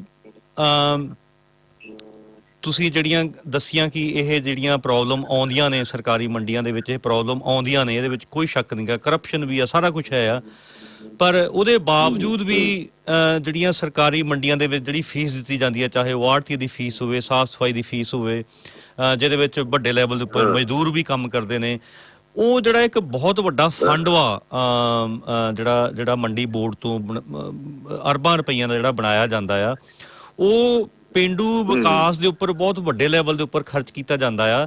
ਪਰ ਜਿਹੜੀਆਂ ਪ੍ਰਾਈਵੇਟ ਮੰਡੀਆਂ ਹੋਣਗੀਆਂ ਉਹਨਾਂ ਦੇ ਕੋਲੋਂ ਸਰਕਾਰ ਕੋਈ ਵੀ ਇਹੋ ਜਿਹਾ ਫੰਡ ਇਕੱਤਰਿਤ ਨਹੀਂ ਕਰੂਗੀ।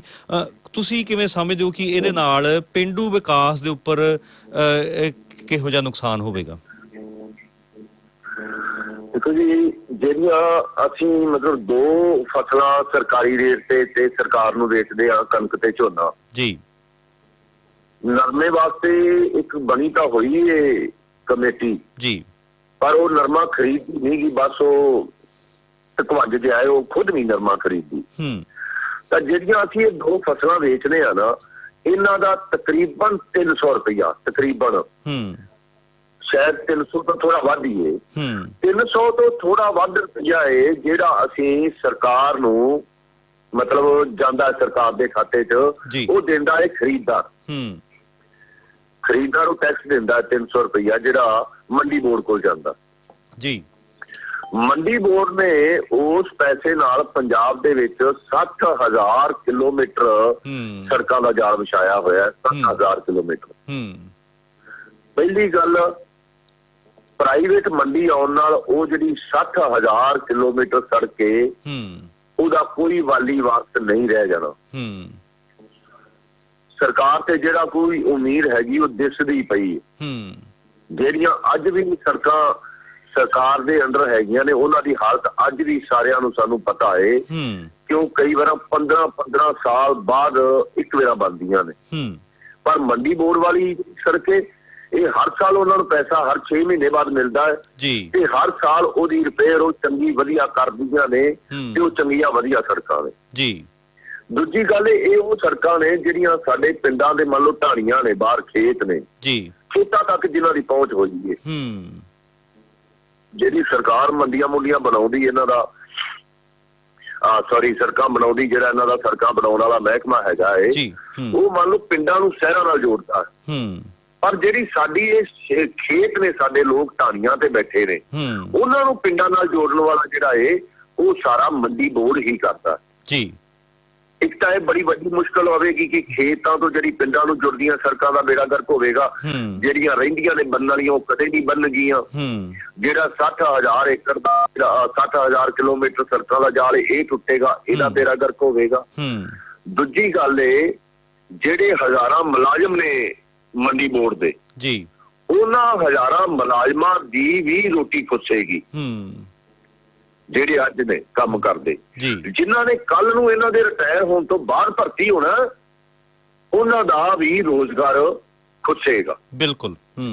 ਮੰਡੀ ਬੋਰਡ ਇਹਦਾ ਜਿਹੜਾ ਸਾਡੇ ਮੰਡੀਆਂ ਦੇ ਵਿੱਚ ਸਾਡੇ ਕਈ ਵਾਰ ਇਹ ਹੋ ਵੀ ਜਾਂਦਾ ਹੁੰਦਾ ਹੈ ਕਿ ਜਦੋਂ ਸੀਜ਼ਨ ਲੰਘ ਕੇ ਜਾਵੇ ਨਾ, ਕਿਸੇ ਨੂੰ ਕਹਿ ਦਈਏ ਵੀ ਚੱਲ ਯਾਰ ਦਿਹਾੜੀ, ਉਹ ਕਹਿੰਦਾ ਯਾਰ ਨਹੀਂ ਅਜੇ ਨਹੀਂ, ਹੁਣ ਮੈਨੂੰ 4 ਦਿਨ ਆਰਾਮ ਕਰਨ ਦਿਓ। ਤਾਂ ਸਾਡੇ ਬਣਿਆ ਹੋਇਆ ਪਿੰਡਾਂ 'ਚ ਵੀ ਯਾਰ ਹੁਣ ਮੰਡੀ 'ਚ ਲਾਏ ਨੇ 4 ਦਿਨ ਮੇਰੇ ਭਰਾ ਨੇ, ਹੁਣ ਨਹੀਂ ਇਹ ਦਿਹਾੜੀ ਕਰਦਾ 15-20 ਦਿਨ, ਇੱਕ ਮੰਡੀ 'ਚ ਲਾਏ ਨੇ 10 ਦਿਨ। ਤਾਂ ਸਾਡੇ ਮਤਲਬ ਪਿੰਡਾਂ ਦੇ ਕਿਸਾਨ ਨੇ ਜਿਹੜੇ ਉਹਨਾਂ ਮਜ਼ਦੂਰ ਨੇ, 90% ਮਜ਼ਦੂਰ ਨੇ ਜਿਹੜੇ ਜੀ, ਸਾਲ ਦੇ ਵਿੱਚੋਂ 4 ਮਹੀਨਿਆਂ 5 ਮਹੀਨਿਆਂ ਦਾ ਜਿਹੜਾ ਉਹਨਾਂ ਦਾ ਇਹ ਖਾਣ ਪੀਣ ਦਾ ਪ੍ਰਬੰਧ ਮੰਡੀ 'ਚ ਹੁੰਦਾ ਹੈ। ਜਦੋਂ ਕਣਕ ਦਾ ਸੀਜ਼ਨ ਆਉਂਦਾ ਏ ਤਾਂ ਜਿੰਨੇ ਵੀ ਮਜ਼ਦੂਰ ਮੰਡੀ 'ਚ ਲੱਗਦੇ ਨੇ, ਉਹਨਾਂ ਦੀ ਪੂਰੀ ਸਾਲ ਦੀ ਕਣਕ ਮੰਡੀ 'ਚ ਆਉਂਦੀ ਹੈ। ਜੇ ਪ੍ਰਾਈਵੇਟ ਵਪਾਰੀ ਆਉਂਦਾ, ਹੁਣ ਜਿਹੜਾ ਇਹੀ ਡਗਰੂ ਖੁੱਲਿਆ ਹੋਇਆ, ਡਗਰੂ ਪੂਰਾ ਮਤਲਬ ਮੇਰਾ ਖਿਆਲ ਹੈ ਜਿੰਨਾ ਸਾਡੀਆਂ ਇੱਕ ਫਿਰੋਜ਼ਪੁਰ ਜ਼ਿਲ੍ਹੇ 'ਚ ਮੰਡੀਆਂ ਨੇ, ਸਾਰੀਆਂ ਮੰਡੀਆਂ ਜਿੰਨਾ ਕਣਕ ਢੋਦੀਆਂ ਨੇ, ਉਹ ਡਗਰੂ ਵਾਲਾ ਫਾਰਮ ਜਾਂ ਕੱਲਾ ਹੀ ਓਨੀ ਕਣਕ ਲੈਂਦਾ। ਪਰ ਉੱਥੇ ਮਜ਼ਦੂਰਾਂ ਦੀ ਗਿਣਤੀ ਕਿੰਨੀ ਹੈ? ਸਿਰਫ 6 ਮਜ਼ਦੂਰ ਨੇ ਉੱਥੇ। 6 ਮਜ਼ਦੂਰ ਨੇ, ਉਹਨਾਂ 'ਚ ਵੀ 2 ਚੌਕੀਦਾਰ ਨੇ, ਇੱਕ ਉਹਨਾਂ ਦੇ ਵਿੱਚ ਜਿਹੜਾ ਬਿਜਲੀ ਦਾ ਪ੍ਰਬੰਧ ਕਰਦਾ, ਬਿਜਲੀ ਦੇ ਕੋਈ ਬੰਦ ਕਰਨੇ, ਬਲਬ ਜਗਾਉਣੇ, ਇਹੋ ਜਿਹਾ ਪ੍ਰਬੰਧ ਕਰਦਾ। ਇੱਕ ਦਾ ਸਫਾਈ ਵਾਲਾ, ਬਾਕੀ 2 ਮਜ਼ਦੂਰ ਹੋਰ ਨੇ ਜਿਹੜੇ ਹੋਰ ਕੰਮ ਕਰਦੇ ਨੇ। ਤਾਂ ਜਿੱਥੇ ਸਾਰੇ ਜ਼ਿਲ੍ਹੇ ਦੇ ਵਿੱਚ ਹਜ਼ਾਰਾਂ ਮਜ਼ਦੂਰਾਂ ਨੇ ਕੰਮ ਕਰਨਾ, ਉੱਥੇ ਇਹਨਾਂ ਦਾ ਸਿਰਫ 6 ਮਜ਼ਦੂਰਾਂ ਨਾਲ ਸਰਦਾ ਪਿਆ। ਸਾਥੀ ਜੀ ਇਹਦੇ ਵਿੱਚ ਸਾਡੀਆਂ ਸੜਕਾਂ ਦਾ ਬੇੜਾ ਗਰਕ ਹੋਵੇਗਾ ਜੀ, ਬਿਲਕੁਲ। ਖੇਤਾਂ ਨੂੰ ਜਾਣ ਵਾਲੀਆਂ ਸੜਕਾਂ ਖਤਮ ਹੋ ਜਾਣਗੀਆਂ, ਹਜ਼ਾਰਾਂ ਮਜ਼ਦੂਰਾਂ ਦੀ ਰੋਟੀ ਜਾਂਦੀ ਰਹੇਗੀ। ਹੁਣ ਅਸੀਂ ਜਿਹੜਾ ਮੰਡੀ ਲਿਜਾਨੇ ਆ ਫਸਲ ਜੀ, ਜਿਹੜਾ ਕੁਆੜ ਹੁੰਦਾ ਹੈ, ਅਸੀਂ ਜਿਹੜਾ ਨਿਕਲਦਾ ਹੈ, ਜਿੱਥੇ ਬੀਬੀਆਂ ਥੋੜਾ ਜਿਹਾ ਕੰਮਕਾਰ ਤੋਂ ਕਸਾਉਂਦੀਆਂ ਹੋਣ ਜਿਹੜੇ ਘਰਾਂ ਦੀਆਂ, ਉਹ ਫਿਰ ਉੱਥੇ ਹੀ ਵੇਚ ਦਿੰਦੇ ਨੇ। ਹਾਂਜੀ, ਸਾਡੀਆਂ ਮੰਡੀਆਂ ਦੇ ਵਿੱਚ ਕਈ ਬੰਦੇ ਨੇ ਜਿਹੜੇ ਕੁਆੜ ਖਰੀਦ ਕੇ ਉਹਨੂੰ ਸਾਫ਼ ਕਰਕੇ ਵੇਚਦੇ ਨੇ, ਉਹਨਾਂ ਦਾ ਰੋਜ਼ਗਾਰ ਚੱਲਦਾ, ਉਹ ਖਤਮ ਹੋਵੇਗਾ। ਮੰਡੀਆਂ ਦੇ ਵਿੱਚ ਛੋਟੀਆਂ ਚਾਹ ਵਾਲੀਆਂ ਦੁਕਾਨਾਂ ਬਣਾ ਕੇ ਲੋਕ ਬੈਠੇ ਹੁੰਦੇ ਨੇ, ਉਹਨਾਂ ਦਾ ਰੋਜ਼ਗਾਰ ਖਤਮ ਹੋਵੇਗਾ। ਜਿਹੜਾ ਉਹ ਕੁਆੜ ਨੂੰ ਸਾਫ਼ ਕਰਨ ਲਈ ਲੋਕਾਂ ਨੇ ਫਰਲਾਟੇ ਬਣਾਏ ਹੋਏ ਨੇ, ਛੋਟੇ ਟਰੈਕਟਰ ਬਣਾਏ ਨੇ ਤੇ ਫਰਲਾਟੇ ਬਣਾਏ ਨੇ, ਉਹਨਾਂ ਦਾ ਰੋਜ਼ਗਾਰ ਖਤਮ ਹੋਵੇਗਾ। ਜਿਹੜੀ ਉਹ ਫੱਕ ਕੇ ਵੱਧਦੀ, ਉਹ ਫੱਕ ਨੂੰ ਖਰੀਦ ਕੇ ਤੇ ਅੱਗੇ ਲਿਜਾ ਕੇ ਵੇਚਦਾ ਇੱਕ ਤਬਕਾ ਏ, ਉਹਨਾਂ ਦਾ ਰੋਜ਼ਗਾਰ ਖਤਮ ਹੋਵੇਗਾ। ਸੋ ਸਾਰੇ ਤੁਸੀਂ ਟੋਟਲ ਮਿਲਾ ਕੇ ਵੇਖ ਲਓ ਕਿੰਨੀ ਵੱਡੀ ਲੋਕਾਂ ਦਾ ਜਿਹੜਾ ਹੈ ਰੋਜ਼ਗਾਰ ਖਤਮ ਹੋ ਜਾਏਗਾ। ਬਿਲਕੁਲ, ਕਿੰਨਾ ਢਾਂਚਾ ਹੈ ਜਿਹੜਾ ਇਸ ਸੜਕਾਂ ਵਗੈਰਾ ਵਾਲਾ ਸਾਰਾ ਖਤਮ ਹੋ ਜਾਏਗਾ। ਸੋ ਇਹ ਸਾਰਾ ਨੁਕਸਾਨ ਕਿਹਦਾ ਹੋਣਾ ਹੈ? ਪੰਜਾਬ ਦਾ ਹੋਣਾ ਜੀ। ਇਹ ਜਿਹੜਾ ਬਚਣਾ ਹੈ, ਮੈਂ ਉਹੀ ਕਹਿ ਰਿਹਾ ਨਾ, ਜਿਹੜਾ ਇਹ ਸਾਨੂੰ 20 ਰੁਪਏ ਵੱਧ ਦੇਣਗੇ, ਉਹਨਾਂ ਦਾ ਉਲਟਾ ਸਗੋਂ ਇਹ 300 ਰੁਪਇਆ ਜਿਹੜਾ ਸਰਕਾਰ ਨੂੰ ਦੇਣਾ, ਉਧਰੋਂ ਬਚਾ ਕੇ ਤੇ 20 ਸਾਨੂੰ ਵੱਧ ਦੇ ਵੀ ਦੇਣਗੇ, ਉਹਨਾਂ ਦਾ ਕੁਝ ਨਹੀਂ ਵਿਗੜਦਾ। ਸੋ ਸਾਰਾ ਢਾਂਚਾ ਹੀ ਖਰਾਬ ਹੋਣਾ ਹੈ ਪ੍ਰਾਈਵੇਟ ਮੰਡੀ ਦੇ ਆਉਣ ਦੇ ਨਾਲ। ਜੀ ਬਿਲਕੁਲ, ਸਾਰਾ ਮਤਲਬ ਸਿਸਟਮ ਹੀ ਸਾਰਾ ਜਿਹਨੂੰ ਕਹਿੰਦੇ ਖਰਾਬ ਹੋ ਜਾਣਾ, ਜਿਹਨੂੰ ਦੁਬਾਰਾ ਠੀਕ ਕਰਨਾ ਸਾਡੇ ਵਾਸਤੇ ਦਾ ਰੋਗ ਹੀ ਨਹੀਂ ਰਹਿ ਜਾਣਾ। ਬਿਲਕੁਲ ਸਾਥੀ ਜੀ, ਉਹ ਜਿਵੇਂ ਆਪਾਂ ਪਿਛਲੇ ਹਫਤੇ ਗੱਲਬਾਤ ਕੀਤੀ ਸੀਗੀ ਕਿ ਉਹ ਸਿਸਟਮ ਖਰਾਬ ਹੀ ਕਰਨਾ ਚਾਹੁੰਦੇ ਨੇ, ਕਿ ਸਿਸਟਮ ਖਰਾਬ ਹੋ ਜਾਵੇ, ਫਿਰ ਤੁਸੀਂ ਆਪਣੇ ਆਪ ਹੱਥ ਆਪੇ ਖੜੇ ਕਰ ਦਿਓ ਵੀ ਸਾਡੇ ਵੱਸ ਦੀ ਗੱਲ ਨਹੀਂ, ਤੁਸੀਂ ਅੰਬਾਨੀਆਂ ਅਡਾਨੀਆਂ ਆ ਕੇ ਸਾਡੇ ਸਿਸਟਮ ਨੂੰ ਸੁਧਾਰੋ। ਸਾਥੀ ਜੀ, ਇਹਦੇ ਵਿੱਚ ਇੱਕ ਹੋਰ ਬੜੀ ਇੱਕ ਵਧੀਆ ਗੱਲ ਨਿਕਲੀ, ਜਿਹੜਾ ਪਿਛਲੇ ਹਫਤੇ ਵੀ ਆਪਾਂ ਗੱਲਬਾਤ ਕੀਤੀ ਸੀਗੀ, ਕਿ ਇਹਦਾ ਮਤਲਬ ਇਹ ਹੈ ਕਿ ਤੁਸੀਂ ਲੋਕ ਜਿਹੜੇ ਉਹ ਤੁਸੀਂ ਜਥੇਬੰਦੀਆਂ ਵਾਲੇ, ਤੁਸੀਂ ਤਰੱਕੀ ਪਸੰਦ ਨਹੀਂਗੇ, ਤੁਸੀਂ ਜਿਹੜਾ ਇਹ ਮਸ਼ੀਨੀਕਰਨ, ਜਿਹੜਾ ਮਾਡਰਨ ਜਿਹੜਾ ਸਾਰੀ ਉਹਦੇ ਤੁਸੀਂ ਮਤਲਬ ਤੁਸੀਂ ਤਰੱਕੀ ਤੁਹਾਨੂੰ ਪਸੰਦ ਨਹੀਂ ਹੈ, ਤੁਸੀਂ ਇਹ ਪਿਛਾਂ ਖਿੱਚੂ ਹੋ। ਫਿਰ ਮੁੜ ਕੇ ਇਸ ਗੱਲ ਤੋਂ ਤੁਹਾਡੇ ਤੇ ਇਹ ਇਲਜ਼ਾਮ ਆਉਣਾ ਹੈ ਕਿ ਉਹ ਲੇਬਰ ਘੱਟ ਤੇ ਸਾਰੀ ਗੱਲਬਾਤ। ਜੀ ਕੋਈ ਅਸੀਂ ਤਾਂ ਬੜੇ ਲੰਮੇ ਸਮੇਂ ਤੋਂ ਇਹ ਕੰਜਰ ਜਿਹੜੇ ਕਹਿੰਦੇ ਨੇ ਕਿ ਤਰੱਕੀ ਪਸੰਦ ਨਹੀਂ ਜੀ, ਇਹਨਾਂ ਕੰਜਰਾਂ ਨੂੰ ਅਸੀਂ ਪਿਛਲੇ ਮੇਰਾ ਖਿਆਲ 7 ਸਾਲਾਂ ਤੋਂ ਹਰ 6 ਮਹੀਨੇ ਬਾਅਦ ਐਪਲੀਕੇਸ਼ਨਾਂ ਦੇ ਰਹੇ ਹਾਂ ਕਿ ਮੰਡੀਆਂ ਦੇ ਵਿੱਚ ਕੰਪਿਊਟਰਾਈਜ਼ਡ ਕੰਡੇ ਲੈ ਕੇ ਆਓ ਜੀ। ਕੰਪਿਊਟਰਾਈਜ਼ਡ ਕੰਡੇ ਲੈ ਕੇ ਆਉਣਾ ਪਿਛਾ ਕਿਚੂ ਸੋਚੇ ਨਹੀਂ ਜੀ, ਬਿਲਕੁਲ ਨਹੀਂ। ਸਾਡੇ ਅੱਜ ਵੀ ਤਲਾਈ ਉਹ ਜਿਹੜੇ ਬਾਬੇ ਆਦਮ ਦੇ ਟਾਈਮ ਦੇ ਉਹ ਕੰਡੇ ਨੇ, ਜਿਹੜੇ ਸੂਈ ਦੀ ਥਾਂ ਹੋਣ ਦੇ ਵਿੱਚ ਕਿਲੋ ਦਾ ਤਾਂ ਉਂਝ ਹੀ ਫਰਕ ਰੱਖ ਜਾਂਦੇ ਨੇ, ਕੋਈ ਉਹਨਾਂ ਦਾ ਪਤਾ ਹੀ ਨਹੀਂ। ਕਿਲੋ ਵੱਧ ਫਸਲ ਪੈਣ ਤੇ ਉਹਨਾਂ ਦੀ ਸੂਈ ਦੀ ਥਾਂ ਹੋਵੇ ਕਿ ਕਿਲੋ ਘੱਟ ਤੇ ਹੋਵੇ। ਤੇ ਸਾਡੇ ਬਾਹਲੇ ਕਿਸਾਨਾਂ ਨੂੰ ਨਹੀਂ ਇਸ ਗੱਲ ਦਾ ਪਤਾ ਵੀ ਇਹਦੀ ਜਿਹੜੀ ਵਿਚਾਲੇ ਵਾਲਾ ਧੁਰਾ ਜਿਹਾ ਉਹ ਵਿਚਾਲੇ ਹੋਵੇਗਾ ਕਿ ਫਸਲ ਪੂਰੀ ਤੁਲਣੀ ਹੈ ਕਿ ਤਾਂ ਜਾ ਕੇ ਲੱਗ ਜਾਏਗਾ ਤੇ ਫਸਲ ਪੂਰੀ ਤੁਲਣੀ। ਜਦੋਂ ਤਾਂ ਜਾ ਕੇ ਲੱਗ ਜਾਂਦਾ ਨਾ, ਉਦੋਂ ਬਾਅਦ ਭਾਵੇਂ ਉਹਦੇ ਚ 6 ਕਿਲੋ ਪਾ ਦਿਓ ਜੀ, ਉਹਨੇ ਉਦੋਂ ਤੱਕ ਤਾਂ ਜਾਣਾ ਹੀ ਨਹੀਂਗਾ, ਤੇ ਸਾਡੀ 2-2.5 ਕਿਲੋ ਦੀ ਫਸਲ ਇੱਕ ਮੋਰੀ ਪਿੱਛੇ ਵੱਧ ਤੁਲ ਜਾਂਦੀ। ਜੇ ਇਹਦੇ ਤਰੱਕੀ ਪਸੰਦ ਨੇ ਤੇ ਕਰਨ, ਫਿਰ ਕੰਪਿਊਟਰਾਈਜ਼ਡ ਕਰਨੇ ਦੇਣ ਸਾਨੂੰ ਮੰਡੀਆਂ ਚ। ਅੱਜ ਵੀ ਮੰਡੀਆਂ ਦੇ ਵਿੱਚ ਉਹ ਢੇਰੀ ਲਾ ਕੇ ਇੱਕ ਪੀਪਾ ਜਿਹੜਾ ਉਹ ਪਾਇਆ ਜਾਂਦਾ ਹੈ ਉਹਦੇ ਪੱਖੇ ਦੇ ਵਿੱਚ, ਤੇ ਪੱਖੇ ਦੇ ਵਿੱਚੋਂ ਫੇਰ ਉਹ ਹੱਥ ਵਾਲੀ ਜਿਹੜੀ ਹੁੰਦੀ ਏ ਕੜਾਈ, ਉਹਦੇ ਨਾਲ ਇੱਕ ਕੜਾਈ ਚੁੱਕ ਕੇ ਤੇ ਢੇਰੀ ਲਾਈ ਜਾਂਦੀ ਹੈ। ਅੱਜ ਬੜਾ ਵਧੀਆ ਸਿਸਟਮ ਬਣਿਆ ਹੋਇਆ, ਤੁਸੀਂ ਟਰਾਲੀ ਲਿਆਓ, ਟਰਾਲੀ ਬੈਕ ਕਰੋ, ਬਣਿਆ ਹੋਇਆ ਬੜਾ ਵੱਡਾ ਇੱਕ, ਮੈਂ ਵੇਖਿਆ ਸੀ YouTube ਤੇ, ਪੱਖਾ ਹੀ ਇੱਕ ਕਿਸਮ ਦਾ ਜੀ, ਉਹ ਸਿੱਧੀ ਮਤਲਬ ਸਫਾਈ ਕਰਦਾ ਹੈ ਫਸਲ ਦੀ, ਅਗਲੇ ਪਾਸੇ ਬੋਰੀਆਂ ਦੇ ਵਿੱਚ ਪਾਈ ਜਾਂਦਾ ਹੈ, ਕਿਸੇ ਕੰਡੇ ਦੀ ਲੋੜ ਨਹੀਂ। ਉਹ ਬਣਿਆ ਹੀ ਇਹੋ ਜਿਹਾ ਹੈ ਕਿ ਜਿੰਨੇ ਤੇ ਤੁਸੀਂ ਬੰਨ ਦਿਓਗੇ ਉਨੀ ਫਸਲ ਕੰਡੇ ਉਹਦੇ ਪਾ ਕੇ ਬੋਰੀ ਚ ਤੇ ਸਿਉਂ ਕੇ ਬੋਰੀਆਂ ਬਾਹਰ ਕੱਢੀ ਜਾਵੇਗਾ। ਉੱਤੇ ਉਹਦੇ ਮੀਟਰ ਜਿਹਾ ਲੱਗਾ, ਉਹਦੇ ਮੀਟਰ ਤੇ ਆਈ ਜਾਂਦਾ ਵੀ ਕਿੰਨੀਆਂ ਬੋਰੀਆਂ ਨਿਕਲ ਗਈਆਂ ਨੇ। ਤਰੱਕੀ ਪਸੰਦ ਜੇ ਤੇ ਆਓ, ਲਾਓ ਸਿਸਟਮ, ਕਿਸਾਨ ਨੂੰ ਕਰੋ ਸੌਖਾ, ਤਰੱਕੀ ਪਸੰਦ ਜੇ ਤਾਂ। ਸੋ ਸਾਥੀ ਤੁਹਾਡੇ ਕਹਿਣ ਦਾ ਭਾਵ ਇਹ ਹੈ ਕਿ ਜੀ ਇੱਕ ਮਸ਼ੀਨੀਕਰਨ ਦੇ ਵਿੱਚ ਇੱਕ ਬੈਲੈਂਸ ਹੋਣਾ ਚਾਹੀਦਾ ਹੈ ਕਿ ਕਿੰਨੀ ਮਸ਼ੀਨਰੀ ਦੀ ਇੰਟਰੋਡਕਸ਼ਨ ਹੋਵੇ ਜਿਹਦੇ ਨਾਲ ਮਨੁੱਖਤਾ ਦਾ ਨੁਕਸਾਨ ਨਾ ਹੋਵੇ, ਕਿਉਂਕਿ ਜੇ ਦੂਸਰੇ ਤਰੀਕੇ ਆਪਾਂ ਦੂਜੇ ਪਾਸੇ ਚੱਲ ਜਾਈਏ ਤੇ ਅੰਬਾਨੀ ਅਡਾਨੀ ਤੇ ਟੋਟਲੀ ਉਹ ਮਸ਼ੀਨੀਕਰਨ ਕਰਨਾ ਚਾਹੁੰਦੇ ਨੇ ਜਿਹਦੇ ਵਿੱਚ ਲੋਕਾਂ ਦਾ ਬਹੁਤ ਨੁਕਸਾਨ ਹੋ ਸਕਦਾ ਹੈ। ਸੋ ਇੱਕ ਜਿਹੜਾ ਬੈਲੈਂਸ ਆ ਉਹ ਬਹੁਤ ਜ਼ਿਆਦਾ ਜਿਹੜਾ ਉਹ ਜ਼ਰੂਰੀ ਹੈ ਇਸ ਮਸਲੇ ਦੇ ਵਿੱਚ। ਤਾਂ ਸਾਥੀ ਜੀ ਆਪਾਂ ਦੂਸਰੇ ਅਗਲੇ ਹਫਤੇ ਆਪਾਂ ਤੁਹਾਡੇ ਨਾਲ ਇਹਨਾਂ ਦੀ ਦੇਖੋ ਜੀ ਇਹਨਾਂ ਦੀ ਭਾਸ਼ਾ ਦੇ ਵਿੱਚ ਤਰੱਕੀ ਪਸੰਦ ਦਾ ਮਤਲਬ ਜਾਂ ਤਰੱਕੀ ਦਾ ਮਤਲਬ ਇਹ ਹੈ ਜਿਹੜੀ ਸਿੱਧੀ ਸਿਰਫ ਤੇ ਸਿਰਫ ਅਡਾਨੀ ਅੰਬਾਨੀ ਦੀ ਹੋਵੇ। ਜੀ ਬਿਲਕੁਲ, ਜਿਹੜੀ ਤਾਂ ਅਡਾਨੀ ਅੰਬਾਨੀ ਦੀ ਹੋਵੇ ਉਹ ਤਾਂ ਤਰੱਕੀ ਹੈ। ਹਾਂ, ਬਾਕੀ ਜਿੱਥੇ ਕਿਸਾਨ ਦੀ ਜਾਂ ਮਜ਼ਦੂਰ ਦੀ ਹੋਵੇ ਉਹ ਤਰੱਕੀ ਇਹਨੂੰ ਮੰਨਦੇ ਹੀ ਨਹੀਂਗੇ। ਉਹ ਕਹਿੰਦੇ ਨੇ ਇਹ ਕੋਈ ਦੇਸ਼ ਦੀ ਤਰੱਕੀ ਥੋੜਾ, ਇਹ ਤਾਂ ਇਹਨਾਂ ਲੋਕਾਂ ਦੀ ਤੇ ਦੇਸ਼ ਕਿਹਦੇ ਨਾਲ ਚੱਲਦਾ? ਦੇਸ਼ ਅਡਾਨੀ ਅੰਬਾਨੀ ਨਾਲ ਚੱਲਦਾ। ਸੋ ਅਡਾਨੀ ਤੇ ਅੰਬਾਨੀ ਦੀ ਤਰੱਕੀ ਦੇਸ਼ ਦੀ ਤਰੱਕੀ ਹੈ, ਇਹਨਾਂ ਦੀ ਤਰੱਕੀ ਜਿਹੜੀ ਇਹ ਕੋਈ ਤਰੱਕੀ ਨਹੀਂ ਹੈਗੀ। ਇਹ ਤਾਂ ਜਿਵੇਂ ਇਹਨਾਂ ਨੂੰ ਲੱਗਦਾ ਵੀ ਇਹ ਤਾਂ ਪਾਕਿਸਤਾਨ ਦੀ ਨੇ, ਪਾਕਿਸਤਾਨ ਦੀ ਤਰੱਕੀ ਇਹਨਾਂ ਦੀ ਤਰੱਕੀ ਤਾਂ। ਜੀ ਬਿਲਕੁਲ। ਸੋ ਤਰੱਕੀ ਦੀ ਜੇ ਲੋੜ ਹੈ ਤੇ ਉਹ ਮੰਡੀ ਵਾਲੇ ਸਿਸਟਮ ਦੇ ਵਿੱਚ ਬੜਾ ਪਛੜਿਆ ਹੋਇਆ ਸਿਸਟਮ ਹੈ ਸਾਡਾ ਮੰਡੀ ਦਾ। ਹਾਂ ਚੱਲਦਾ ਪਿਆ ਹੈ, ਸਾਡਾ ਗੁਜ਼ਾਰਾ ਇਸੇ ਦੇ ਸਿਰ ਤੇ ਹੁੰਦਾ ਪਿਆ, ਪਰ ਫਿਰ ਵੀ ਬੜਾ ਪਛੜਿਆ ਹੋਇਆ ਹੈ। ਨਵੀਨੀਕਰਨ ਦੀ ਬੜੀ ਲੋੜ ਹੈ ਮੰਡੀ ਬੋਰਡ ਦੇ ਵਿੱਚ, ਮੰਡੀ ਦੇ ਵਿੱਚ ਕਰਨ ਜਿਹੜੇ ਅਗਾਂਹ ਵਾਧੂ ਨਵੀਂ ਸੋਚ ਵਾਲੇ ਨੇ ਉਹ ਕਰਨ, ਪਰ ਇੱਥੇ ਕੀਤਾ ਜਾਵੇ ਨਾ ਸਾਰਾ ਕੁਝ ਅਡਾਨੀ ਅੰਬਾਨੀ ਨੂੰ ਦੇ ਕੇ ਜਿਹੜੀ ਉੱਥੇ ਤਰੱਕੀ ਹੋਣੀ ਹੈ ਉਹ ਹੀ ਨਾ ਦਿਸੇ, ਇੱਥੇ ਵੀ ਕੋਈ ਤਰੱਕੀ ਹੋਵੇ ਨਾ। ਬਿਲਕੁਲ ਬਿਲਕੁਲ। ਸਾਥੀ ਜੀ ਆਪਾਂ ਅਗਲੇ ਹਫਤੇ ਜ਼ਰੂਰ ਇਸੇ ਹੀ ਕਾਨੂੰਨਾਂ ਦੇ ਬਾਰੇ, ਜਿਹੜਾ ਜਮਾਖੋਰੀ ਵਾਲਾ ਜਿਹੜਾ ਕਾਨੂੰਨ ਹੈਗਾ ਉਹਦੇ ਬਾਰੇ ਜ਼ਰੂਰ ਗੱਲਬਾਤ ਕਰਾਂਗੇ। ਪਰ ਉਸ ਤੋਂ ਪਹਿਲਾਂ ਜਿਹੜੇ ਸਾਥੀ ਜੀ ਚੱਲ ਰਹੇ ਸੰਘਰਸ਼ ਨੇ ਉਹਦੇ ਵਿੱਚ ਜਿਵੇਂ ਤੁਸੀਂ ਵੇਖ ਰਹੇ ਹੋ ਕਿ ਜਿਹੜੀ ਸਰਕਾਰ ਹੈ, ਬੀਜੇਪੀ ਸਰਕਾਰ ਹੈ, ਉਹ ਹਰ ਇੱਕ ਹੱਥ ਕੰਡਾ ਜਿਹੜਾ ਉਹ ਵਰਤ ਰਹੀ ਹੈ।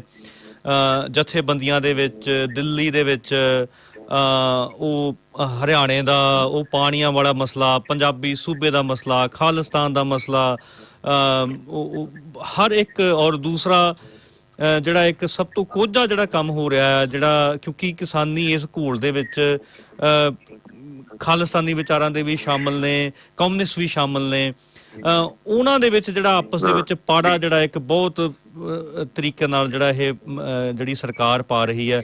ਮੈਂ ਚਾਹੂੰਗਾ ਤੁਸੀਂ ਇਹਦੇ ਬਾਰੇ ਵੀ ਗੱਲਬਾਤ ਕਰੋ ਔਰ ਸੁਚੇਤ ਕਰੋ ਜਿਹੜੇ ਸਰੋਤੇ ਸੁਣ ਰਹੇ ਨੇ ਕਿ ਇਹਨਾਂ ਗੱਲਾਂ ਤੋਂ ਆਪਾਂ ਕਿਵੇਂ ਸੁਚੇਤ ਹੋਣਾ ਹੈ। ਦੇਖੋ ਜੀ ਗੱਲ ਇਹ ਆ ਕਿ ਸਰਕਾਰ ਦੀ ਕਿੰਨੇ CID ਵਾਲੇ, ਮੈਂ ਇਹਨਾਂ ਦੀਆਂ ਏਜੰਸੀਆਂ ਕਾਫੀ ਨੇ ਜੀ, ਉਹ ਏਜੰਸੀਆਂ ਵਾਲੇ ਸਾਰੇ ਉਹ ਵੀ ਨਹੀਂ ਆਪਸ ਨੂੰ ਜਾਣਦੇ, ਕਿਉਂਕਿ ਫੀਲਡ ਵਿੱਚ ਕੰਮ ਕਰਦਿਆਂ ਬੜੇ ਮਿਲਦੇ ਨੇ ਕਿ ਮੈਂ ਫਲਾਣੀ ਏਜੰਸੀ ਚ, ਮੈਂ ਫਲਾਣੀ ਏਜੰਸੀ ਚ। ਉਹ ਗੱਲਬਾਤ ਕਰਦੇ ਨੇ ਕਿਸਾਨਾਂ ਨਾਲ, ਉਹਦੀਆਂ ਰਿਪੋਰਟਾਂ ਬਣਾਉਂਦੇ ਨੇ ਤੇ ਆਪਦੀਆਂ ਉੱਪਰ ਭੇਜਦੇ ਨੇ ਜੀ। ਸਰਕਾਰ ਨੂੰ ਤੇ ਲੋਕਾਂ ਨੂੰ ਕਿਸਾਨ ਜਥੇਬੰਦੀਆਂ ਬਾਰੇ ਇੱਕ ਭੁਲੇਖਾ ਸੀ ਕਿ ਇਹ ਜੱਟ ਨੇ, ਇਹਨਾਂ ਦੀ ਸਮਝ ਜਿਹੜੀ ਨਾ ਕੋਈ ਇੰਨੀ ਮਤਲਬ ਹੈ ਨੀ ਗੀ ਕਿ ਇਹਨਾਂ ਨੂੰ ਜਦੋਂ ਮਰਜੀ ਜਿਵੇਂ ਮਰਜੀ ਵਰਤਿਆ, ਤੋੜਿਆ, ਮਰੋੜਿਆ ਜਾ ਸਕਦਾ, ਇਹਨਾਂ ਨੂੰ ਜਿੱਥੇ ਮਰਜੀ ਵਰਤਿਆ ਜਾ ਸਕਦਾ। ਪਰ ਗੱਲ ਉਹ ਕਹਿੰਦੇ ਨਾ ਰਾਹ ਪੈ ਜਾਣੀ ਹੈ ਜਾਂ ਵਾਹ ਪੈ ਜਾਣੀ ਹੈ।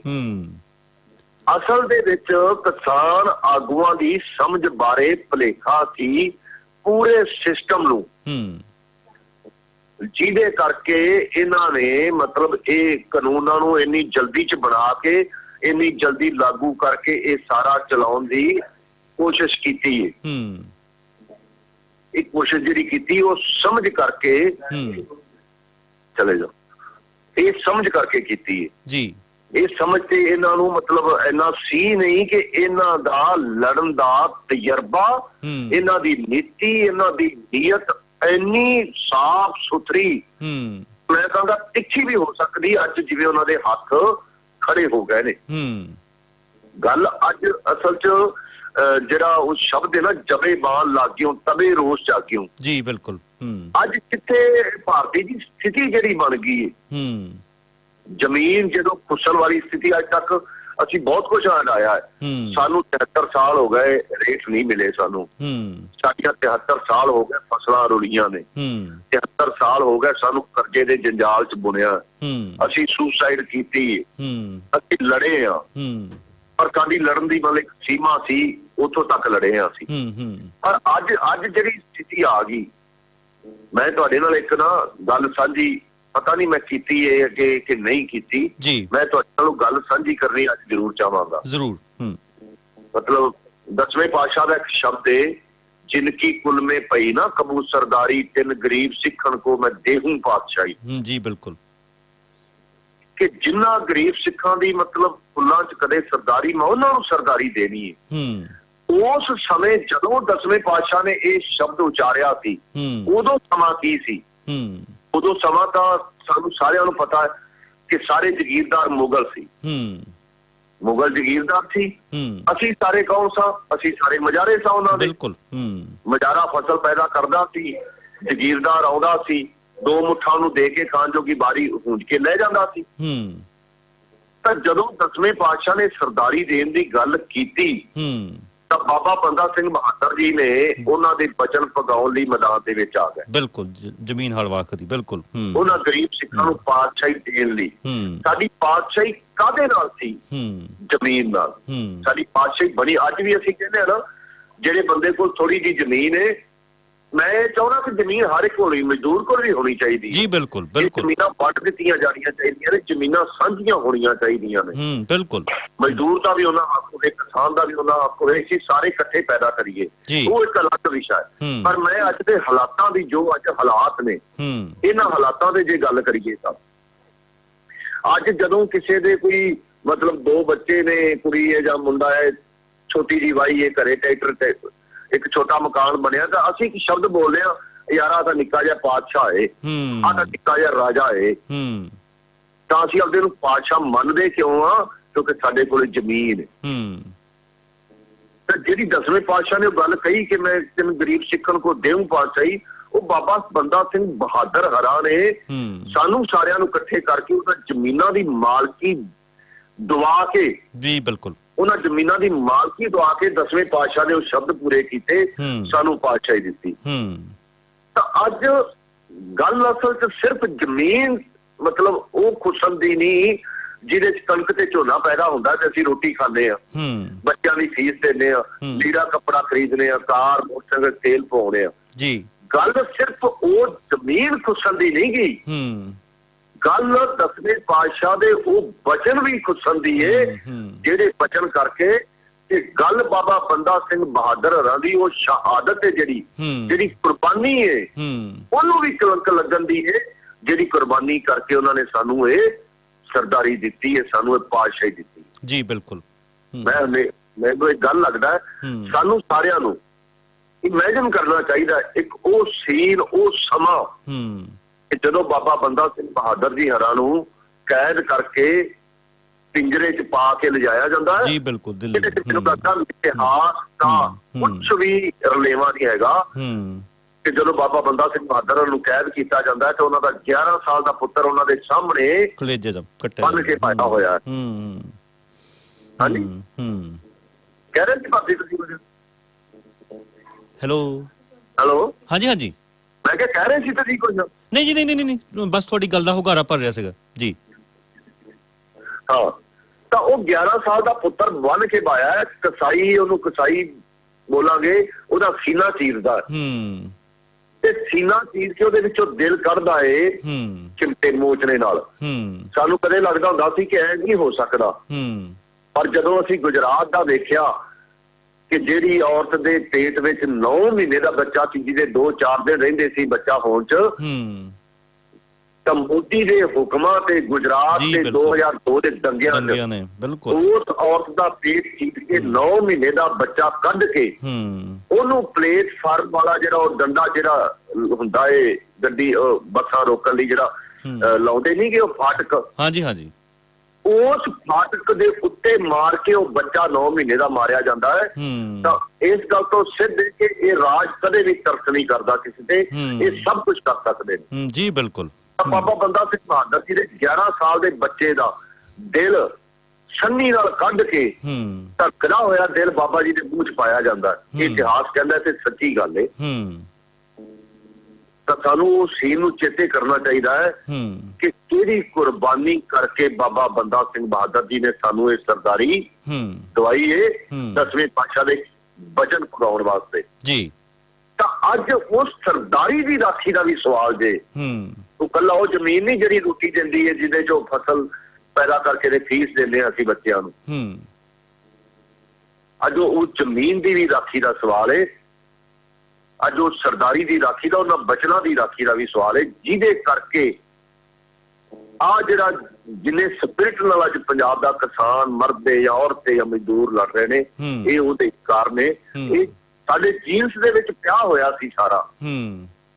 ਇਹ ਸੱਚੀ ਗੱਲ ਹੈ, ਜੀਨਸ ਦੇ ਵਿੱਚ ਜਿਹੜਾ ਕੁਝ ਹੁੰਦਾ ਹੈ ਉਹ ਸਦੀਆਂ ਤੱਕ ਪਿਆ ਰਹਿੰਦਾ ਹੈ ਜੀ। ਬਿਲਕੁਲ ਦਿਸਦਾ ਹਾਂ ਸਮੇਂ ਦੇ ਸਾਡੇ ਜੀਨਸ ਦੇ ਵਿੱਚ ਸਾਰਾ ਕੁਝ ਪਿਆ ਹੋਇਆ ਸੀ। ਜਦੋਂ ਅੱਜ ਮਤਲਬ ਵੱਡੀ ਸੱਟ ਲੱਗੀ ਏ ਤਾਂ ਉਹ ਜਿਹੜਾ ਸਾਰਾ ਕੁਝ ਉਭਰਿਆ ਤੇ ਅਸੀਂ ਉਹਦੀ ਕੁਰਬਾਨੀ ਕਰ ਲਈ। ਅੱਜ ਫਿਰ ਤਿਆਰ ਹੋ ਕੇ ਮੈਦਾਨ 'ਚ ਆ ਗਏ ਆ, ਕਿਉਂਕਿ ਉਸੇ ਸਰਦਾਰੀ ਦਾ ਸਵਾਲ ਹੈ। ਮੈਨੂੰ ਤਾਂ ਲੱਗਦਾ ਹੈ ਇਹ ਜਿਹੜੇ ਸਾਡੇ ਖੇਤ ਨੇ ਸਾਡੇ ਹਸਪਤਾਲਾਂ ਦਾ ਵੀ ਕੰਮ ਕਰਦੇ ਜੇ। ਇਹ ਸਾਡੇ ਕੋਈ ਤਗੜੇ ਲੋਕ ਘੁੰਮਣ ਪਹਾੜਾਂ ਤੇ ਚਲੇ ਜਾਂਦੇ ਨੇ ਤੇ ਸਾਡੇ ਘੁਮਾਉਣ ਲਈ ਪਹਾੜ ਵੀ ਇਹੀ ਨੇ, ਸਾਡੇ ਹਸਪਤਾਲ ਵੀ ਇਹੀ ਨੇ, ਸਾਡੇ ਰੈਸਟੋਰੈਂਟ ਵੀ ਇਹੀ ਨੇ, ਸਾਡਾ ਸਾਰਾ ਕੁਝ ਹੀ ਇਹੋ ਹੈ। ਮੈਂ ਸ਼ਾਇਦ ਤੁਹਾਡੇ ਉਦੋਂ ਵੀ ਗੱਲ ਕੀਤੀ ਸੀ ਜੀ। ਬਿਲਕੁਲ ਮੇਰੀ ਹਾਲਤ ਇੰਨੀ ਮਾੜੀ ਸੀ ਕਿ ਬਹੁਤ ਮੈਂ ਬਾਥਰੂਮ ਜਾਣਾ ਵੀ ਮੈਨੂੰ ਔਖਾ ਲੱਗਦਾ ਸੀ।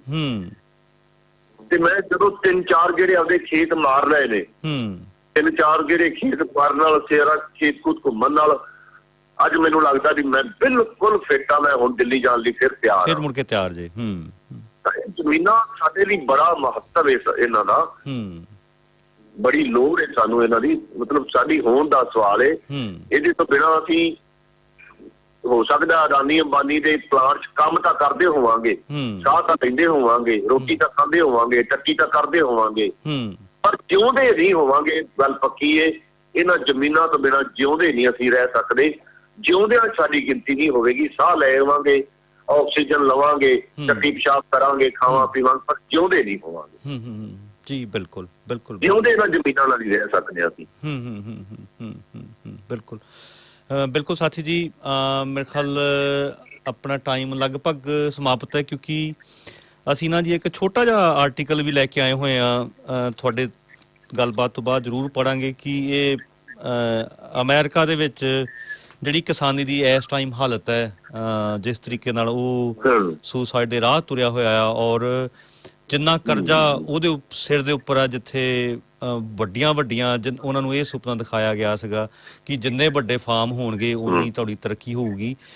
ਸੋ ਬਿਲਕੁਲ ਦੁਨੀਆ ਦੇ ਵਿੱਚ ਇਹੀ ਜਿਹੜਾ ਸਿਸਟਮ ਲਾਗੂ, ਔਰ ਜਿਹੜਾ ਇਹਦਾ ਹੈਗਾ ਜੀ, ਇਹਦਾ ਟਾਈਟਲ ਆ ਸਾਥੀ ਜੀ ਕਿ ਹਾਊ ਮਨਸੈਂਟੋ ਬੈਂਕਰਪਟਡ ਅਮਰੀਕਨ ਫਾਰਮਰ।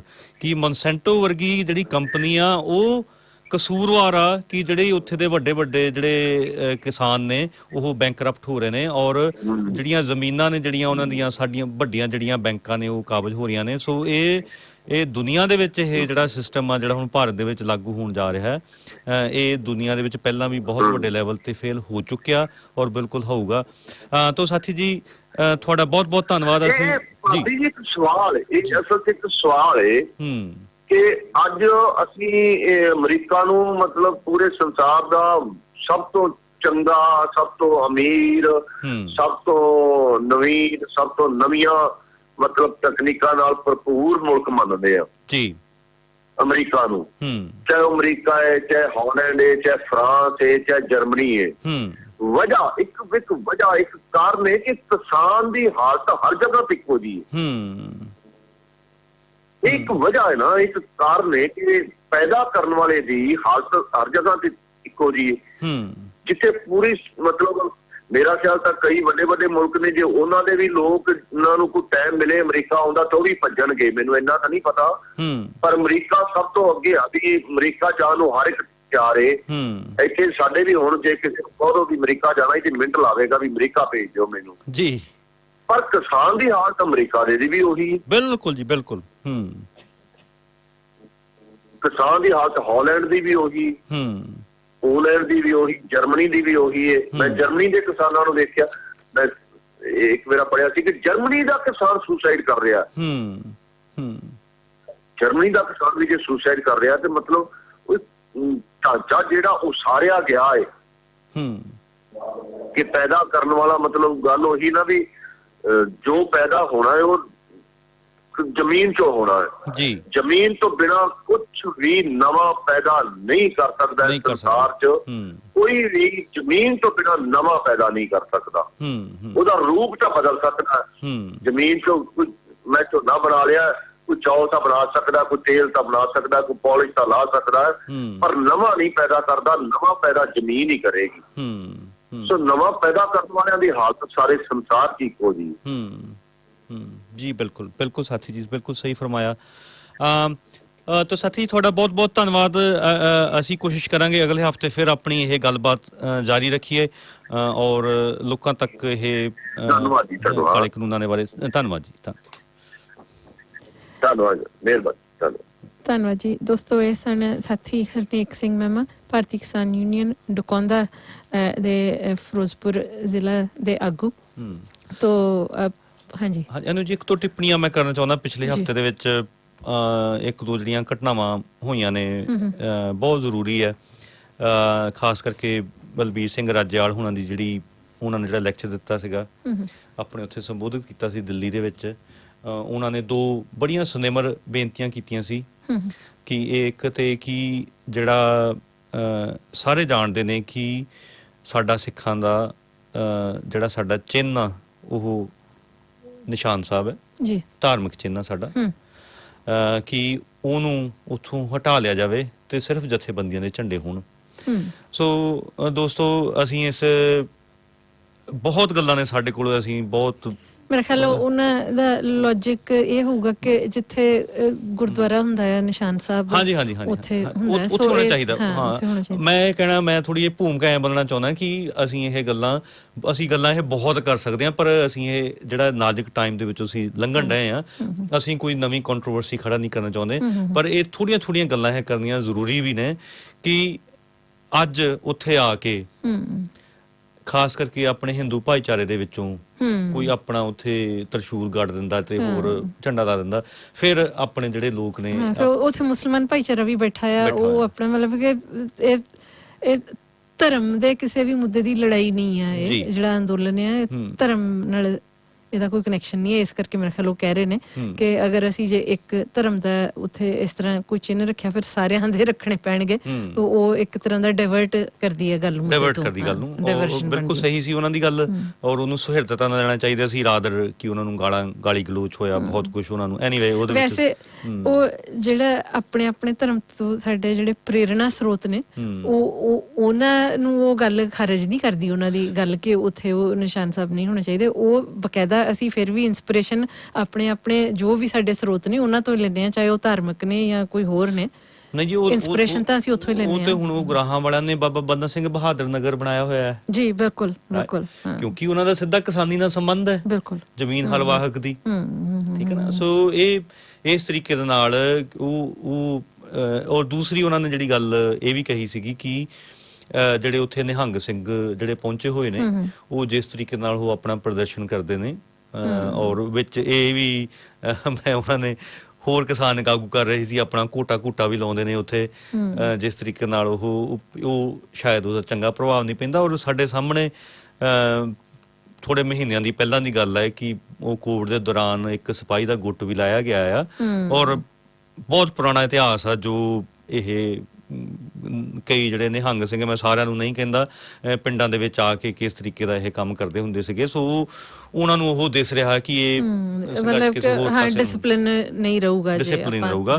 ਸੋ ਉਹਨਾਂ ਦੀ ਗੱਲ ਉਹ ਖੁਦ ਉਹਨਾਂ ਨੇ ਬੜੀ ਨਿਮਰ ਸਹਿ ਦੇ ਬੇਨਤੀ ਕੀਤੀ ਹੈ ਕਿ ਮੈਂ ਖੁਦ ਅੰਮ੍ਰਿਤਧਾਰੀ ਹਾਂ, ਸੋ ਇਸ ਗੱਲ ਨੂੰ ਨਾ ਲਿਆ ਜਾਵੇ। ਔਰ ਬੜੀ ਇਹ ਮੈਂ ਕਹੂੰਗਾ ਨਮੋਸ਼ੀ ਵਾਲੀ ਗੱਲ ਹੈ ਕਿ ਉਹਨਾਂ ਨੂੰ ਇੰਨਾ ਕੁ ਜ਼ਿਆਦਾ ਜ਼ਲੀਲ ਕੀਤਾ ਗਿਆ ਕਿ ਉਹਨਾਂ ਨੂੰ ਉਸ ਚੀਜ਼ ਦੀ ਮਾਫੀ ਮੰਗਣੀ ਪਈ। ਸੋ ਇਹ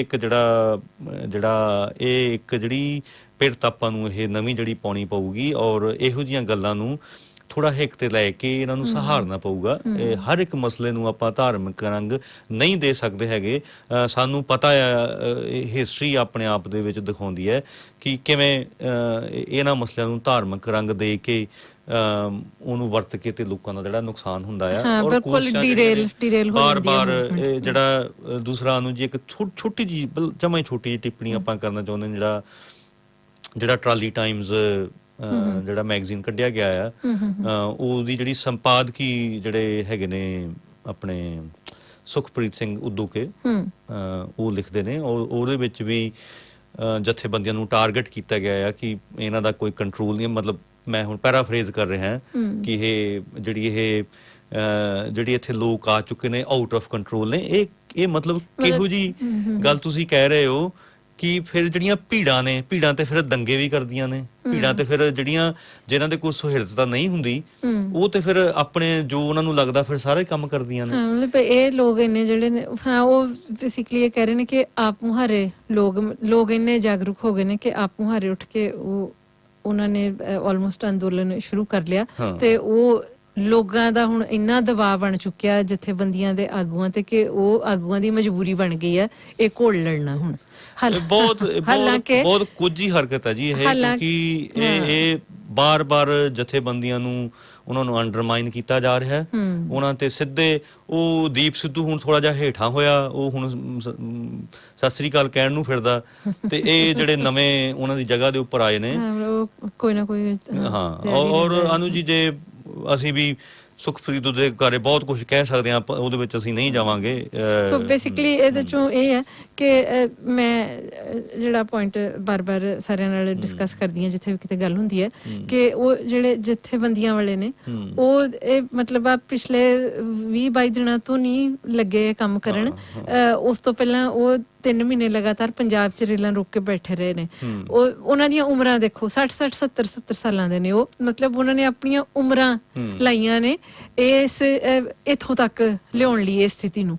ਮਤਲਬ ਕਿ ਇਹ ਆਪ ਮੁਹਾਰੇ ਹੁਣ ਜਿਹੜੇ ਲੋਕ ਆ ਰਹੇ ਨੇ ਵਿੱਚ ਆਪ ਮੁਹਾਰੇ ਨੇ, ਪਰ ਉਹਨੂੰ ਇੱਕ ਉਸ ਸਥਿਤੀ ਤੱਕ ਲਿਆਉਣ ਲਈ, ਉਹ ਉੱਥੋਂ ਤੱਕ ਬਿਲਡ ਕਰਨ ਲਈ ਇਹ ਸਾਰੇ ਅੰਦੋਲਨ ਨੂੰ ਦਹਾਕਿਆਂ ਦਾ ਕੰਮ ਆ, ਜੋਰ ਲੱਗਿਆ ਜਥੇਬੰਦੀਆਂ ਦਾ, ਉਹਨਾਂ ਦੇ ਆਗੂਆਂ ਦਾ ਦਹਾਕਿਆਂ ਦੀ ਮਿਹਨਤ ਆ ਉਹ। ਸੋ ਇੱਕ ਸੰਪਾਦਕੀ 'ਚ ਇਸ ਤਰ੍ਹਾਂ ਕਹਿ ਦੇਣਾ ਤੇ ਉਹ ਤਾਂ ਸਰਾਸਰ ਨਜਾਇਜ਼ ਧੱਕਾ ਆ ਜਥੇਬੰਦੀਆਂ ਨਾਲ। ਬੜੇ ਮਿੱਠੇ ਪਿਆਰੇ ਹੋ ਕੇ ਉਹਨੂੰ ਲੋਕਾਂ ਦੇ ਵਿੱਚ। ਸੋ ਜਿਹੜੀ ਜਥੇਬੰਦੀਆਂ ਵੱਲੋਂ ਵੀ ਇਨਫੋਰਮੇਸ਼ਨ ਆਈ ਹੈ ਕਿ ਉਹਨਾਂ ਜਿਹੜਾ ਆਫੀਸ਼ੀਅਲ ਪੇਜ ਆ ਕਿਸਾਨ ਮੋਰਚਾ, ਉਹ ਕਿਸਾਨ ਏਕਤਾ ਮੋਰਚਾ, ਉਹ ਵੀ ਜੀ ਹਾਂ ਫੇਸਬੁੱਕ ਨੇ ਬੰਦ ਵੀ ਥੋੜਾ ਟਾਈਮ ਕੀਤਾ, ਉਹ ਦੁਬਾਰਾ ਚਾਲੂ ਹੋ ਗਿਆ। ਸੋ ਉਹ ਹੀ ਇੱਕ ਮੋਰਚਾ ਹੈ। ਇਹ ਟਰਾਲੀ ਟਾਈਮਜ਼ ਵਗੈਰਾ ਇਹ ਕਿਸਾਨੀ ਪੱਖ 'ਚ ਨਹੀਂ ਹੈ, ਉਹੀ ਬਲਕਿ ਅਸੀਂ ਤਾਂ ਵੈਸੇ ਇਹ ਚਾਹਾਂਗੇ ਕਿ ਉਹ ਬੰਦੀਆਂ ਵਾਲੇ ਜਿੰਨੇ ਵੀ ਆਗੂ ਨੇ ਸਾਰੇ ਬੈਠ ਕੇ ਉਹਨਾਂ ਦੇ ਨਾਲ ਜਿਹੜੇ ਵੀ ਨੌਜਵਾਨਾਂ ਨੇ ਉਹ ਸ਼ੁਰੂ ਕੀਤਾ ਆ, ਉਹ ਇੱਕ ਕੋਆਰਡੀਨੇਟਡ ਤਰੀਕੇ ਨਾਲ ਜੁਆਇੰਟ ਉਹ ਬਣ ਜਾਵੇ ਪਰਚਾ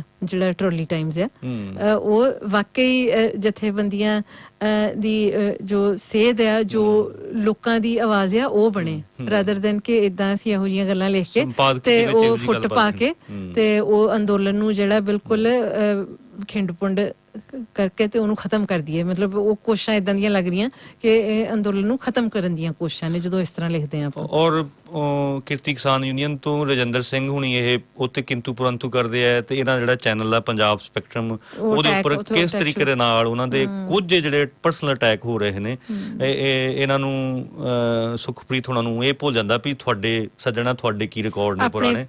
ਸੋ ਬਸ ਕਰੋ, ਸਾਡਾ ਮੂੰਹ ਨਾ ਖਲਾਓ, ਅਸੀਂ ਸਿਰਫ ਬੇਨਤੀ ਕਰਦੇ ਹਾਂ।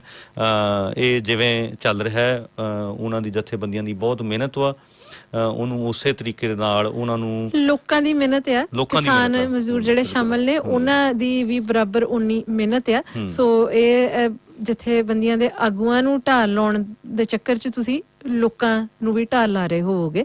ਸੋ ਕਮ ਸੇ ਕਮ ਲੋਕ ਜਿਹੜੇ ਇਸ ਵਕਤ ਲਾਮਬੰਦ ਨੇ ਉਹਨਾਂ ਦਾ ਖਿਆਲ ਜ਼ਰੂਰ ਕਰ ਲੈਣਾ ਚਾਹੀਦਾ। ਜੀ ਬਿਲਕੁਲ ਜੀ। ਤੋ ਅੱਗੇ ਵਧਦੇ ਹੋਏ ਅਸੀਂ ਸਭ ਤੋਂ ਪਹਿਲਾਂ ਸ਼ੁਕਰੀਆ ਕਰਨਾ ਚਾਹੁੰਦੇ ਹਾਂ ਸਾਰਿਆਂ ਦਾ ਜਿਹੜੇ ਬੀਤੇ ਕੱਲ ਆਏ ਓਨੀਹੰਗਾ ਵਿੱਚ ਭਾਰਤੀ ਹਾਈ ਕਮਿਸ਼ਨ ਦਾ ਜਿਹੜਾ ਦਫ਼ਤਰ ਹੈ ਓਨੀਹੰਗਾ, ਉਹਦੇ ਬਾਹਰ ਅਸੀਂ ਇਹ 13 ਦਸੰਬਰ ਦਾ ਸ਼ੁਰੂ ਕੀਤਾ ਹੋਇਆ ਕਿ ਹਰ ਐਤਵਾਰ 2 ਵਜੇ ਅਸੀਂ ਉਸ ਦਫ਼ਤਰ ਦੇ ਬਾਹਰ ਹੁੰਨੇ ਆ, ਕਿਉਂਕਿ ਸਾਡੇ ਲਈ ਉਹ ਦਿੱਲੀ ਆ। ਭਾਰਤੀ ਸਰਕਾਰ ਦਾ ਨੁਮਾਇੰਦਾ ਆਕਲੈਂਡ ਦੇ ਵਿੱਚ ਉਹ ਦਫ਼ਤਰ ਆ।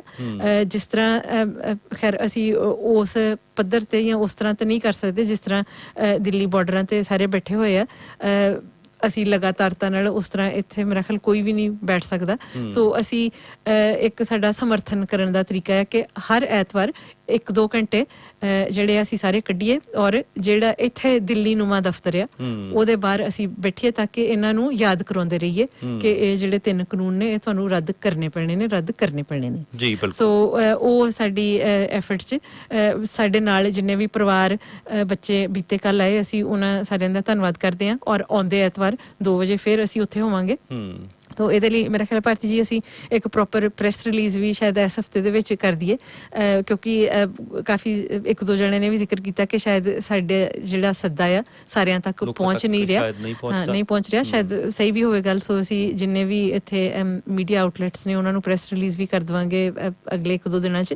ਤੋ ਇਹ ਜਿਹੜਾ ਉਪਰਾਲਾ ਆ ਜਿਹੜੀਆਂ ਉਹਦੇ 'ਚ ਆਰਗੇਨਾਈਜੇਸ਼ਨਸ ਨੇ ਮਾਈਗ੍ਰੈਂਟ ਵਰਕਰ ਐਸੋਸੀਏਸ਼ਨ, ਆਜ਼ਾਦ ਰੰਗਮੰਚ ਅਤੇ ਪੰਥਕ ਵਿਚਾਰ ਮੰਚ। ਸੋ ਇਹ 3 ਜਥੇਬੰਦੀਆਂ ਨੇ ਆਰਗੇਨਾਈਜੇਸ਼ਨਸ ਨੇ ਇਹ ਕਵਾਂਗੇ ਕਿ ਪ੍ਰਾਣੀ ਲਿਆ ਅਸੀਂ ਕਿ ਜਿੰਨਾ ਸਮਾਂ ਸਾਡੇ ਕਿਸਾਨ ਉੱਥੇ ਬੈਠੇ ਨੇ ਉਨਾ ਸਮਾਂ ਅਸੀਂ ਵੀ ਹਰ ਐਤਵਾਰ 1-2 ਘੰਟੇ ਲਈ ਉਸ ਦਫ਼ਤਰ ਦੇ ਬਾਹਰ ਜਾਂਦੇ ਰਵਾਂਗੇ। ਮੇਰਾ ਖਿਆਲ ਹੈ ਕਿ ਕੋਈ ਬਹੁਤਾ ਵੱਡਾ ਕੰਟਰੀਬਿਊਸ਼ਨ ਨਹੀਂ ਹੈ ਪਰ ਫਿਰ ਵੀ ਸਾਨੂੰ ਇਹ ਜ਼ਰੂਰੀ ਲੱਗਦਾ ਹੈ। ਨਹੀਂ ਜੀ, ਸਾਨੂੰ ਤੇ ਹਮੇਸ਼ਾ ਹੀ ਇਹ ਮਹਿਸੂਸ ਹੋਇਆ ਜੋ ਅਸੀਂ ਬਾਹਰ ਦੇ ਮੁਲਕਾਂ ਦੇ ਵਿੱਚ ਜਿਸ ਤਰੀਕੇ ਨਾਲ ਰੈਲੀਆਂ ਹੋ ਰਹੀਆਂ ਨੇ ਜਿਹਦਾ ਲੰਬੇ ਸਮੇਂ ਤੱਕ ਸ਼ਾਇਦ ਉਹਦਾ ਇਫੈਕਟ ਇੰਨਾ ਨਾ ਹੋਵੇ। ਅਸੀਂ ਪਹਿਲਾਂ ਵੀ ਗੱਲਬਾਤ ਕਰ ਚੁੱਕੇ ਹਾਂ ਜਿਸ ਤਰੀਕੇ ਨਾਲ ਕਾਰਾਂ ਦੀਆਂ ਦੌੜਾਈਆਂ, ਉੱਥੇ ਹੌਰਨਬਾਜੀ ਤੇ ਹੁੱਲੜਬਾਜੀ ਜਿਹੜੀ ਹੋ ਰਹੀ ਆ, ਅਸੀਂ ਉਸ ਤਰੀਕੇ ਨੂੰ ਬਿਲਕੁਲ ਉਸ ਤਰੀਕੇ ਨਾਲ ਸੰਘਰਸ਼ ਨਹੀਂ ਕਰਨਾ ਚਾਹੁੰਦੇ।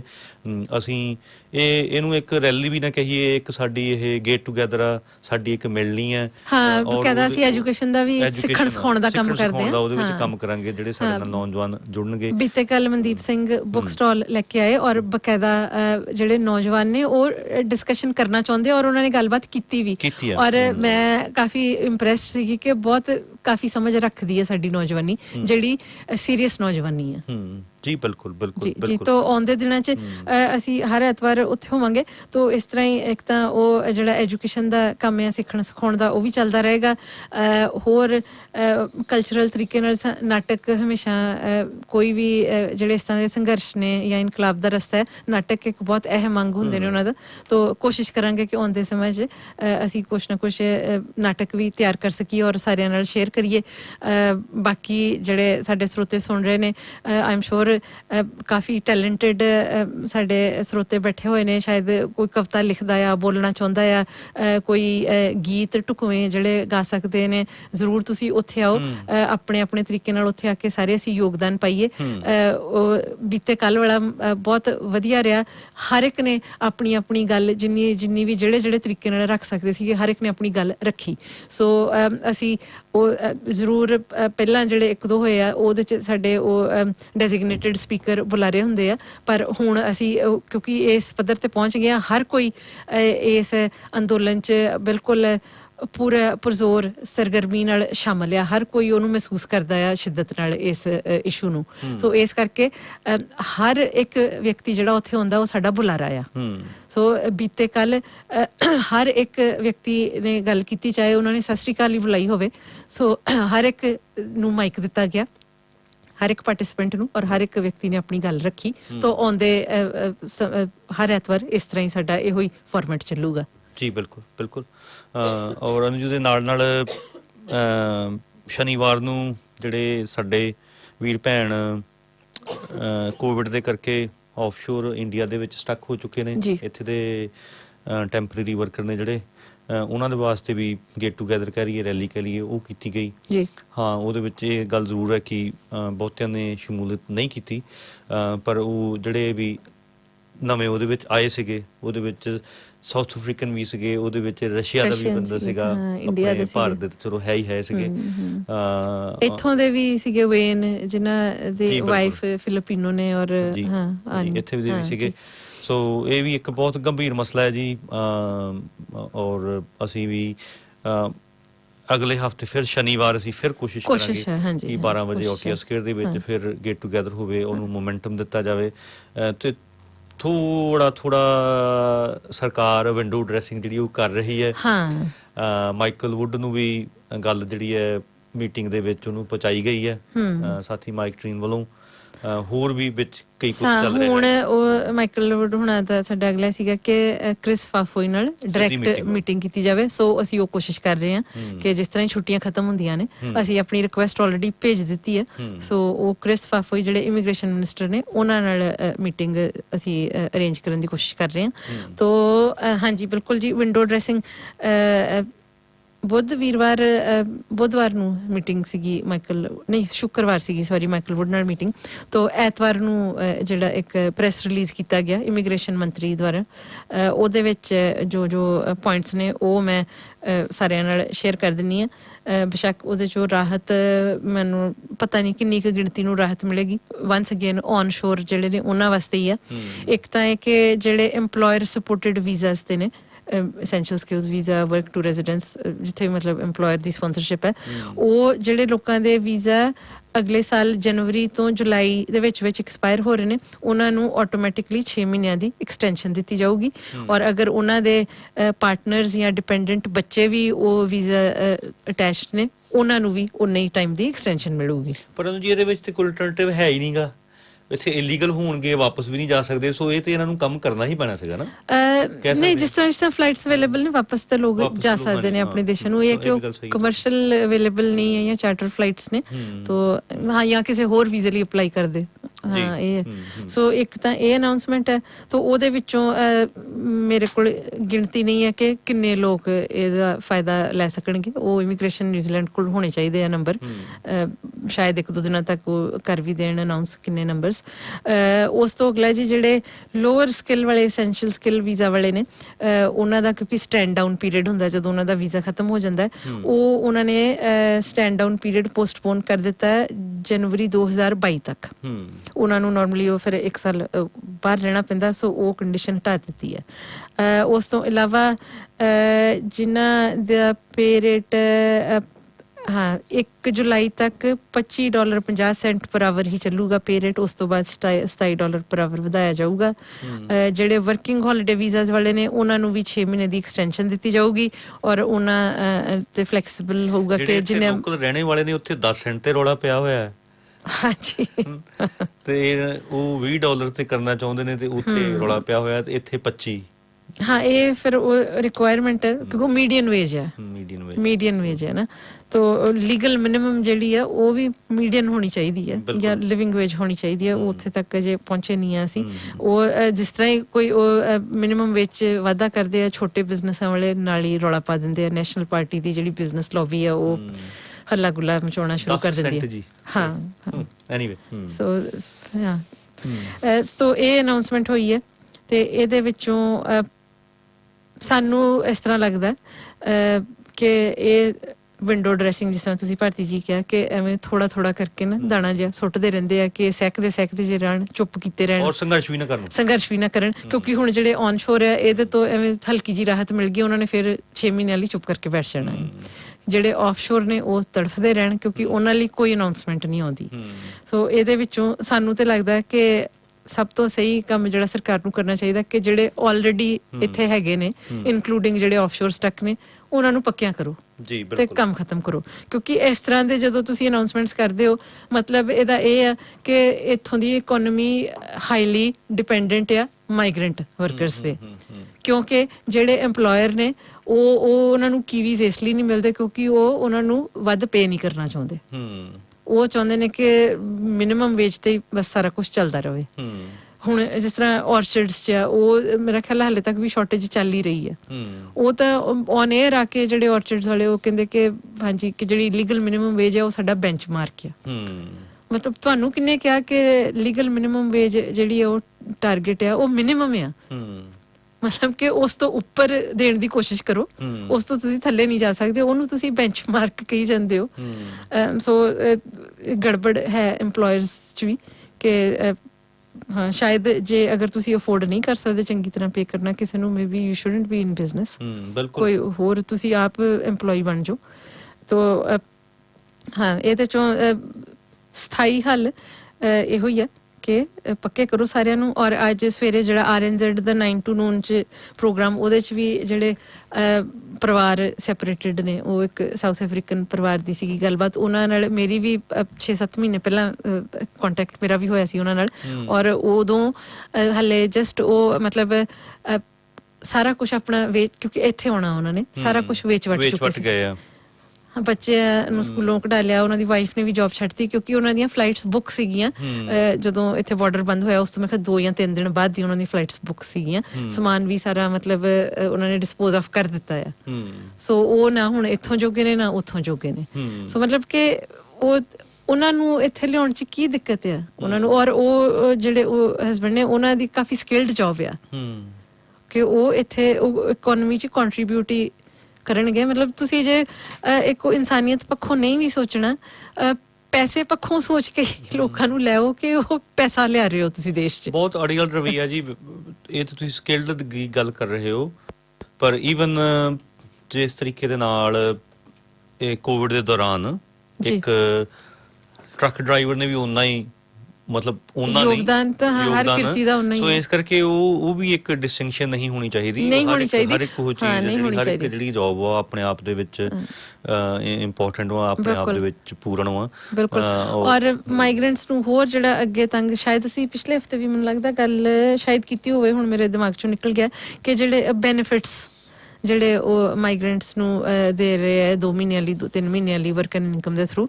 ਉਹ ਵੀ ਮਤਲਬ ਇੰਨਾ ਕੁ ਹਰਾਸ ਕੀਤਾ ਜਾ ਰਿਹਾ ਆ ਨਹੀਂ ਹੋਈ ਜੀ ਇਹ ਗੱਲ ਜ਼ਰੂਰੀ ਹੈ ਵੈਸੇ ਹਾਂ ਉਹ ਇਹ ਹੈ ਕਿ ਜਿਹੜੇ ਟੈਂਪਰੇਰੀ ਵੀਜ਼ਾ ਹੋਲਡਰਸ ਨੇ ਚਾਹੇ ਉਹ ਵਰਕ ਵੀਜ਼ਾ ਆ ਵਿਜ਼ਿਟਰ ਵੀਜ਼ਾ ਆ ਸਟੂਡੈਂਟ ਵੀਜ਼ਾ ਮਤਲਬ ਕੋਈ ਵੀ ਵੀਜ਼ਾ ਅਗਰ ਤੁਹਾਡੇ ਕੋਲ ਜੌਬ ਨਹੀਂ ਆ ਤਾਂ ਤੁਸੀਂ ਫਰਵਰੀ ਦੇ ਐਂਡ ਤੱਕ ਆ ਉਹ ਪ੍ਰੋਵੀਜ਼ਨ ਕਿ ਵਿਨਸ ਵਰਕ ਐਂਡ ਇਨਕਮ ਦੇ ਥਰੂ ਅਨਇੰਪਲੋਇਮੈਂਟ ਬੈਨੀਫਿਟ ਲੈ ਸਕਦੇ ਹੋ ਜਿਹੜਾ ਕਿ ਮੈਂ ਕਿਹਾ $290 ਪਰ ਵੀਕ ਇਸ ਤਰ੍ਹਾਂ ਕੁਛ ਹੋਊਗਾ ਇੱਕ ਤਾਂ ਉਹਦੇ ਵਿੱਚ ਜਿਹੜੇ ਇੱਥੋਂ ਦੇ ਵਸਨੀਕ ਨੇ ਉਹ ਜਦੋਂ ਬੈਨੀਫਿਟ ਉਹਨਾਂ ਨੂੰ ਮਿਲਦਾ ਆ $290 ਕੁਛ ਨਹੀਂ ਆ 250 ਦੇ ਕਰੀਬ ਤਾਂ ਤੁਸੀਂ ਆਰਾਮ ਨਾਲ ਕਿਰਾਇਆ ਤੁਹਾਡਾ ਨਿਕਲ ਜੂਗਾ ਆਕਲੈਂਡ ਵਰਗੇ ਸ਼ਹਿਰ 'ਚ ਉਸ ਤੋਂ ਬਾਅਦ ਮਤਲਬ $40-50 $30-40 ਤੇ ਤੁਸੀਂ ਬਾਕੀ ਸਾਰਾ ਗੁਜ਼ਾਰਾ ਕਰਨਾ ਸੋ ਜਿਹੜੇ ਇੱਥੋਂ ਦੇ ਰੈਜ਼ੀਡੈਂਟ ਜਾਂ ਸਿਟੀਜ਼ਨ ਨੇ ਉਹ ਨਾਲ ਉਹਨਾਂ ਨੂੰ ਸਹੂਲਤ ਹੈ ਕਿ ਉਹ ਅਕੋਮੋਡੇਸ਼ਨ ਬੈਨੀਫਿਟ ਲੈ ਸਕਦੇ ਆ ਫੂਡ ਗ੍ਰਾਂਟਸ ਵੀ ਲੈ ਸਕਦੇ ਨੇ ਉਹ ਸਾਰਾ ਕੁਝ ਲੈਂਦੇ ਨੇ ਫਿਰ ਉਹ ਮਤਲਬ ਕਿ ਥੋੜਾ ਜਿਹਾ ਉਹਨਾਂ ਦਾ ਸਹੀ ਰਹਿੰਦਾ ਆ ਫਿਰ ਵੀ ਅਸੀਂ ਇਹ ਨਹੀਂ ਕਹਿ ਸਕਦੇ ਕਿ ਦੇ ਲਿਵ ਅ ਲਾਈਫ ਆਫ ਲਗਜ਼ਰੀ ਗੁਜ਼ਾਰੇ ਤੋਂ ਵੀ ਥੱਲੇ ਹੀ ਆ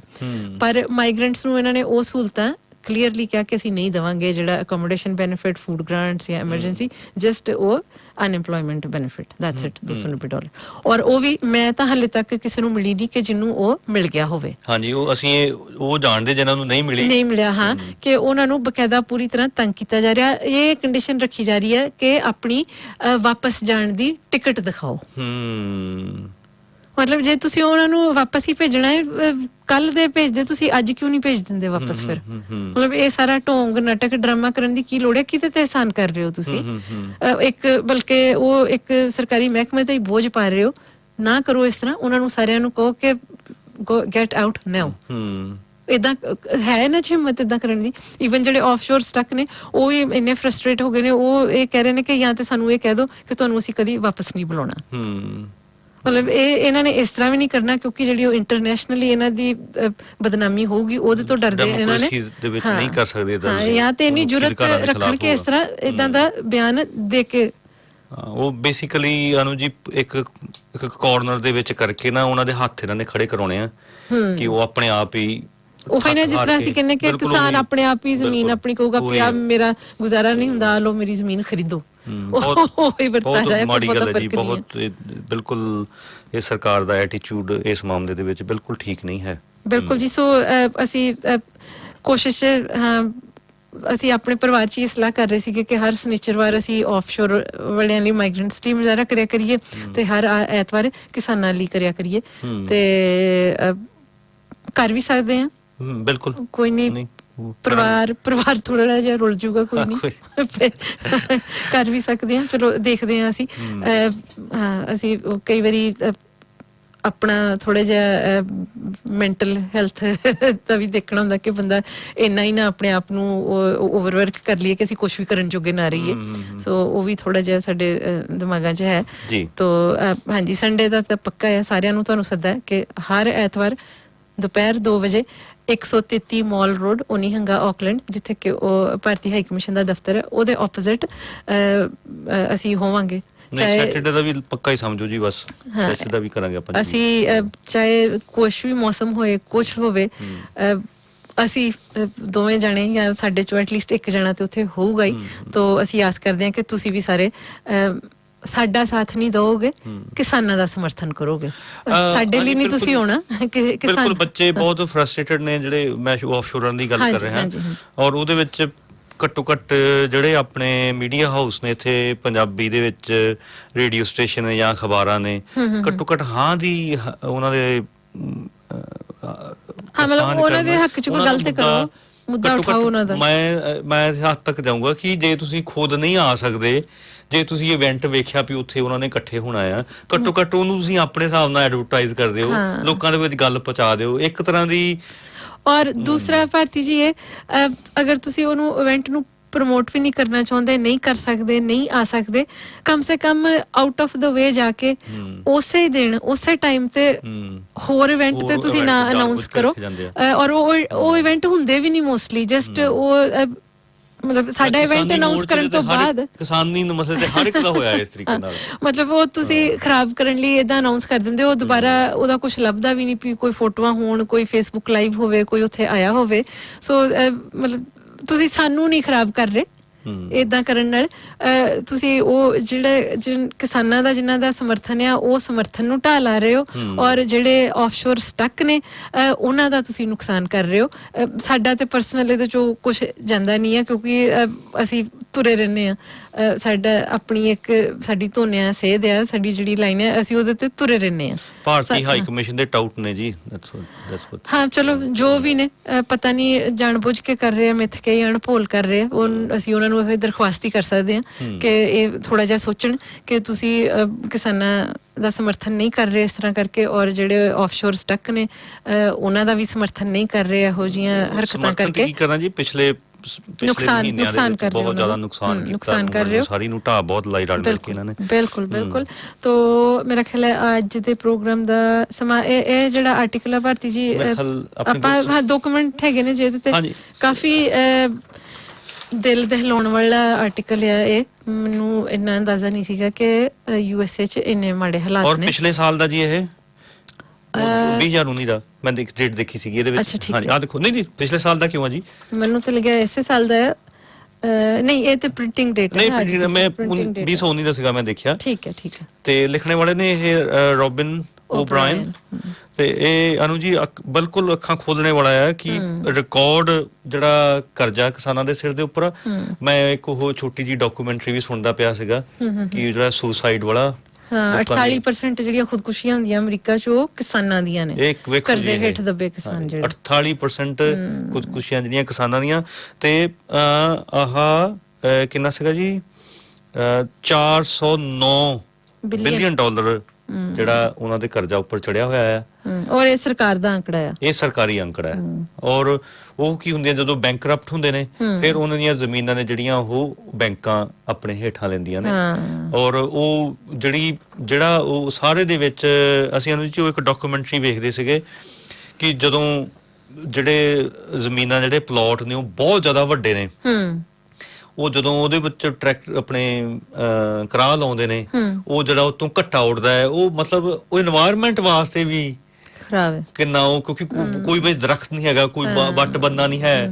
ਸੋ ਉਹ ਜਿਹੜੀ ਵੱਡੀ ਖੇਤੀ ਹੈ, ਜਿਹੜੀ ਲਾਰਜ ਲੈਵਲ ਦੀ ਜਿਹੜੀ ਖੇਤੀ ਹੈ, ਜਿਹੜੀ ਦੁਨੀਆ ਦੇ ਵਿੱਚ ਪ੍ਰਮੋਟ ਕੀਤੀ ਜਾ ਰਹੀ ਹੈ, ਉਹਦਾ ਹਰ ਇੱਕ ਵੱਡੇ ਫਾਰਮਾਂ ਵਾਲੇ ਨੇ ਜਿਹੜੇ ਇਸ ਵਕਤ। ਜੇ ਆਪਾਂ ਹਾਈਲਾਈਟ ਜਿਹੜੀ ਅਨੂ ਜੀ ਪੜ੍ਹਦੀ ਆ ਜਿਹੜੇ ਸਿਰਫ ਇੱਥੇ ਤੱਕ। ਹਾਂਜੀ, US farm households had a medium farm income in 2018 of negative $1,548 मतलब के $1,500 ਦਾ ਨੁਕਸਾਨ ਇਹ ਉਹਨਾਂ ਦੀ ਕਮਾਈ ਹੈ ਸਾਲ ਦੀ 2018 ਦੀ US farm debt covering operations land equipment livestock and more last year मतलब 2019 ਦਾ ਹੋਊਗਾ ਜਾਂ 18 ਦਾ climbed to more than $409 billion according to the USDA. Nationwide the volume of loans to fund operating expenses grew 22% in the fourth quarter from year ago levels, hitting a quarterly record of $58.7 billion. Last year, bankruptcies in farm counties made up 48% of the US total of Chapter 12 bankruptcies. ਸੋ ਇਹ ਇਹਨੂੰ ਜਿਹੜਾ 22% ਜਿਹੜੀ ਲਾਗਤ ਆ ਉਹ ਵੱਧ ਚੁੱਕੀ ਹੈ ਤੇ ਉਸ ਤੋਂ ਬਾਅਦ ਹਾਂਜੀ ਅੱਗੇ ਜੀ on top of that farmers don't have health insurance unless they taken off the farm job. ਹਾਂਜੀ ਕਾਫੀ ਲੰਬਾ ਹੀ ਚੱਲਦਾ ਅੱਗੇ ਆਰਟੀਕਲ ਹੈ ਸੋ ਹਾਂਜੀ ਨੇ ਉਹ ਜਿਹੜਾ ਸੁਸਾਈਡ ਰੇਟ ਹੈ ਉਹ ਮੈਂ 48% ਜਿਹੜਾ ਬੈਂਕਰਪਸੀ ਉਹਦੇ ਨਾਲ ਕਨਫਿਊਜ਼ ਕਰ ਗਈ ਹਾਂ ਸੁਸਾਈਡ ਦਾ ਕਹਿੰਦੇ ਆ is it any wonder that our farmers are in crisis, that few from younger generations want to take over the farm, or that there are more suicides among farmers than any other industry? The suicide rate of farmers is more than double that of veterans ਜਿਹੜੇ ਫੌਜੀ ਉਹ ਵਾਪਸ ਆਉਂਦੇ ਆ ਜੰਗ ਤੋਂ according to the Guardian which ran an article why are American farmers killing themselves. Farmers have literally mortgaged their lives to feed America. ਮਤਲਬ ਕਿ ਕਿਸਾਨ ਜਿਹੜਾ ਹੈ ਉਹ ਆਪਣੀ ਜਾਨ ਜ਼ਿੰਦਗੀ ਜਿਹੜੀ ਆ ਉਹਨੂੰ ਗਿਰਵੀ ਰੱਖ ਕੇ ਉਹ ਬਾਕੀ ਦੇਸ਼ ਦੀ ਆਬਾਦੀ ਨੂੰ ਜਿਹੜਾ ਹੈ ਉਹ ਫੀਡ ਕਰਦਾ ਆ ਬਿਲਕੁਲ ਔਰ ਅੱਗੇ ਜਿਹੜਾ ਕਨਕਲੂਡ ਹੁੰਦਾ ਨੂੰ ਜੀ ਉਹ ਉੱਥੇ ਹੁੰਦਾ ਹੈ ਕਿ ਜਿਹੜੀ ਇਹ ਸਭ ਕਿਉਂ ਹੋ ਰਿਹਾ ਮੌਨਸੈਂਟੋ ਵਰਗੀਆਂ ਕੰਪਨੀਆਂ ਕਰਕੇ ਜਿਹੜੀਆਂ ਵੱਡੇ ਕਾਰਪੋਰੇਟ ਘਰਾਣੇ ਨੇ ਉਹਨਾਂ ਦਾ ਮਾਡਲ ਜਿਹੜਾ ਆ ਉਹ ਮੁਨਾਫਾ ਵਧਾਉਣ ਦਾ ਹੀ ਆ ਉਹਨਾਂ ਨੇ ਹਰ ਕੀਮਤ ਤੇ ਈਵਨ ਖੁਦਕੁਸ਼ੀਆਂ ਕੀਮਤ ਆ ਇਹ ਚੀਜ਼ ਦੀ ਉਹਨਾਂ ਦਾ ਮੁਨਾਫਾ ਤੁਹਾਨੂੰ ਖੁਦ ਦੇਣਗੇ ਪੈਸਟੀਸਾਈਡ ਵੀ ਖੁਦ ਦੇਣਗੇ ਉਹ ਖਰਚ ਲਾਗਤ ਜਿਹੜੀ ਹੈ ਉਸ ਤੋਂ ਬਾਅਦ ਬੈਂਕਾਂ ਤੇ ਵੀ ਉਹਨਾਂ ਦਾ ਕੰਟਰੋਲ ਹਰ ਇੱਕ ਪੰਜਾਬ ਮਤਲਬ ਭਾਰਤ ਭਰ ਚ ਇਹੋ ਹੀ ਮਾਡਲ ਆ ਸੋ ਗ੍ਰੀਨ ਰੈਵੋਲੂਸ਼ਨ ਦਾ ਜਿਹੜਾ ਮਾਡਲ ਆ ਇਹੋ ਹੀ ਆ ਤੋ ਦੋਸਤੋ ਹੁਣ ਅਸੀਂ ਇਜਾਜ਼ਤ ਲੈਨੇ ਆ ਅਗਲੇ ਸੋਮਵਾਰ ਦੁਬਾਰਾ ਮਿਲਾਂਗੇ ਉਸ ਤੋਂ ਪਹਿਲਾਂ ਐਤਵਾਰ ਨੂੰ 2 ਵਜੇ ਓਨੀਹੰਗਾ ਹਾਈ ਕਮਿਸ਼ਨ ਆਫਿਸ ਦੇ ਬਾਹਰ ਮਿਲਾਂਗੇ ਔਰ ਸਨਿਚਰਵਾਰ ਦਾ ਜੋ ਵੀ ਸਾਡਾ ਪ੍ਰਬੰਧ ਹੋਇਆ ਉਹ ਵੀ ਤੁਹਾਡੇ ਨਾਲ ਅਸੀਂ ਆਪਣੇ ਫੇਸਬੁੱਕ ਪੇਜ ਤੋਂ ਸ਼ੇਅਰ ਕਰ ਦਵਾਂਗੇ ਜੀ ਅਲਵਿਦਾ ਸਲਾਮਤ ਬਾਪੂ ਸਾਡੇ ਸਮਿਆਂ ਦੀ ਨਵੀਆਂ ਨਸਲਾਂ ਨਵੀਂ ਹੀ ਧਰਤੀ ਵਾਣਗੀਆਂ ਫਿਕਰ ਕਰੀ ਨਾ ਬਾਪੂ ਸਾਡੇ ਸਮਿਆਂ ਦੀ ਨਵੀਆਂ ਨਸਲਾਂ ਨਵੀਂ ਹੀ ਧਰਤੀ ਵਾਣਗੀਆਂ ਰੇਤ ਦੇਣਗੀਆਂ ਫੁੱਲ ਇਸ਼ਕ ਦੀ ਚਾਦਰ ਤੇ ਰੇਤ ਦੇਣਗੀਆਂ ਫੁੱਲ ਇਸ਼ਕ ਦੀ ਚਾਦਰ ਤੇ ਜਦ ਵੀ ਲਹਿਰਾਂ ਉੱਚੀਆਂ ਚੜ ਕੇ ਆਉਣਗੀਆਂ ਜਦ ਵੀ ਲਹਿਰਾਂ ਉੱਚੀਆਂ ਚੜ ਕੇ ਆਉਣਗੀਆਂ ਫਿਕਰ ਕਰੀ ਨਾ ਬਾਪੂ ਸਾਡੇ ਸਮਿਆਂ ਦੀ ਨਵੀਆਂ ਨਸਲਾਂ ਨਵੀਂ ਹੀ ਧਰਤੀ ਵਾਣਗੀਆਂ ਨਵੀਆਂ ਨਸਲਾਂ ਨਵੀਂ ਹੀ ਧਰਤੀ ਵਾਣਗੀਆਂ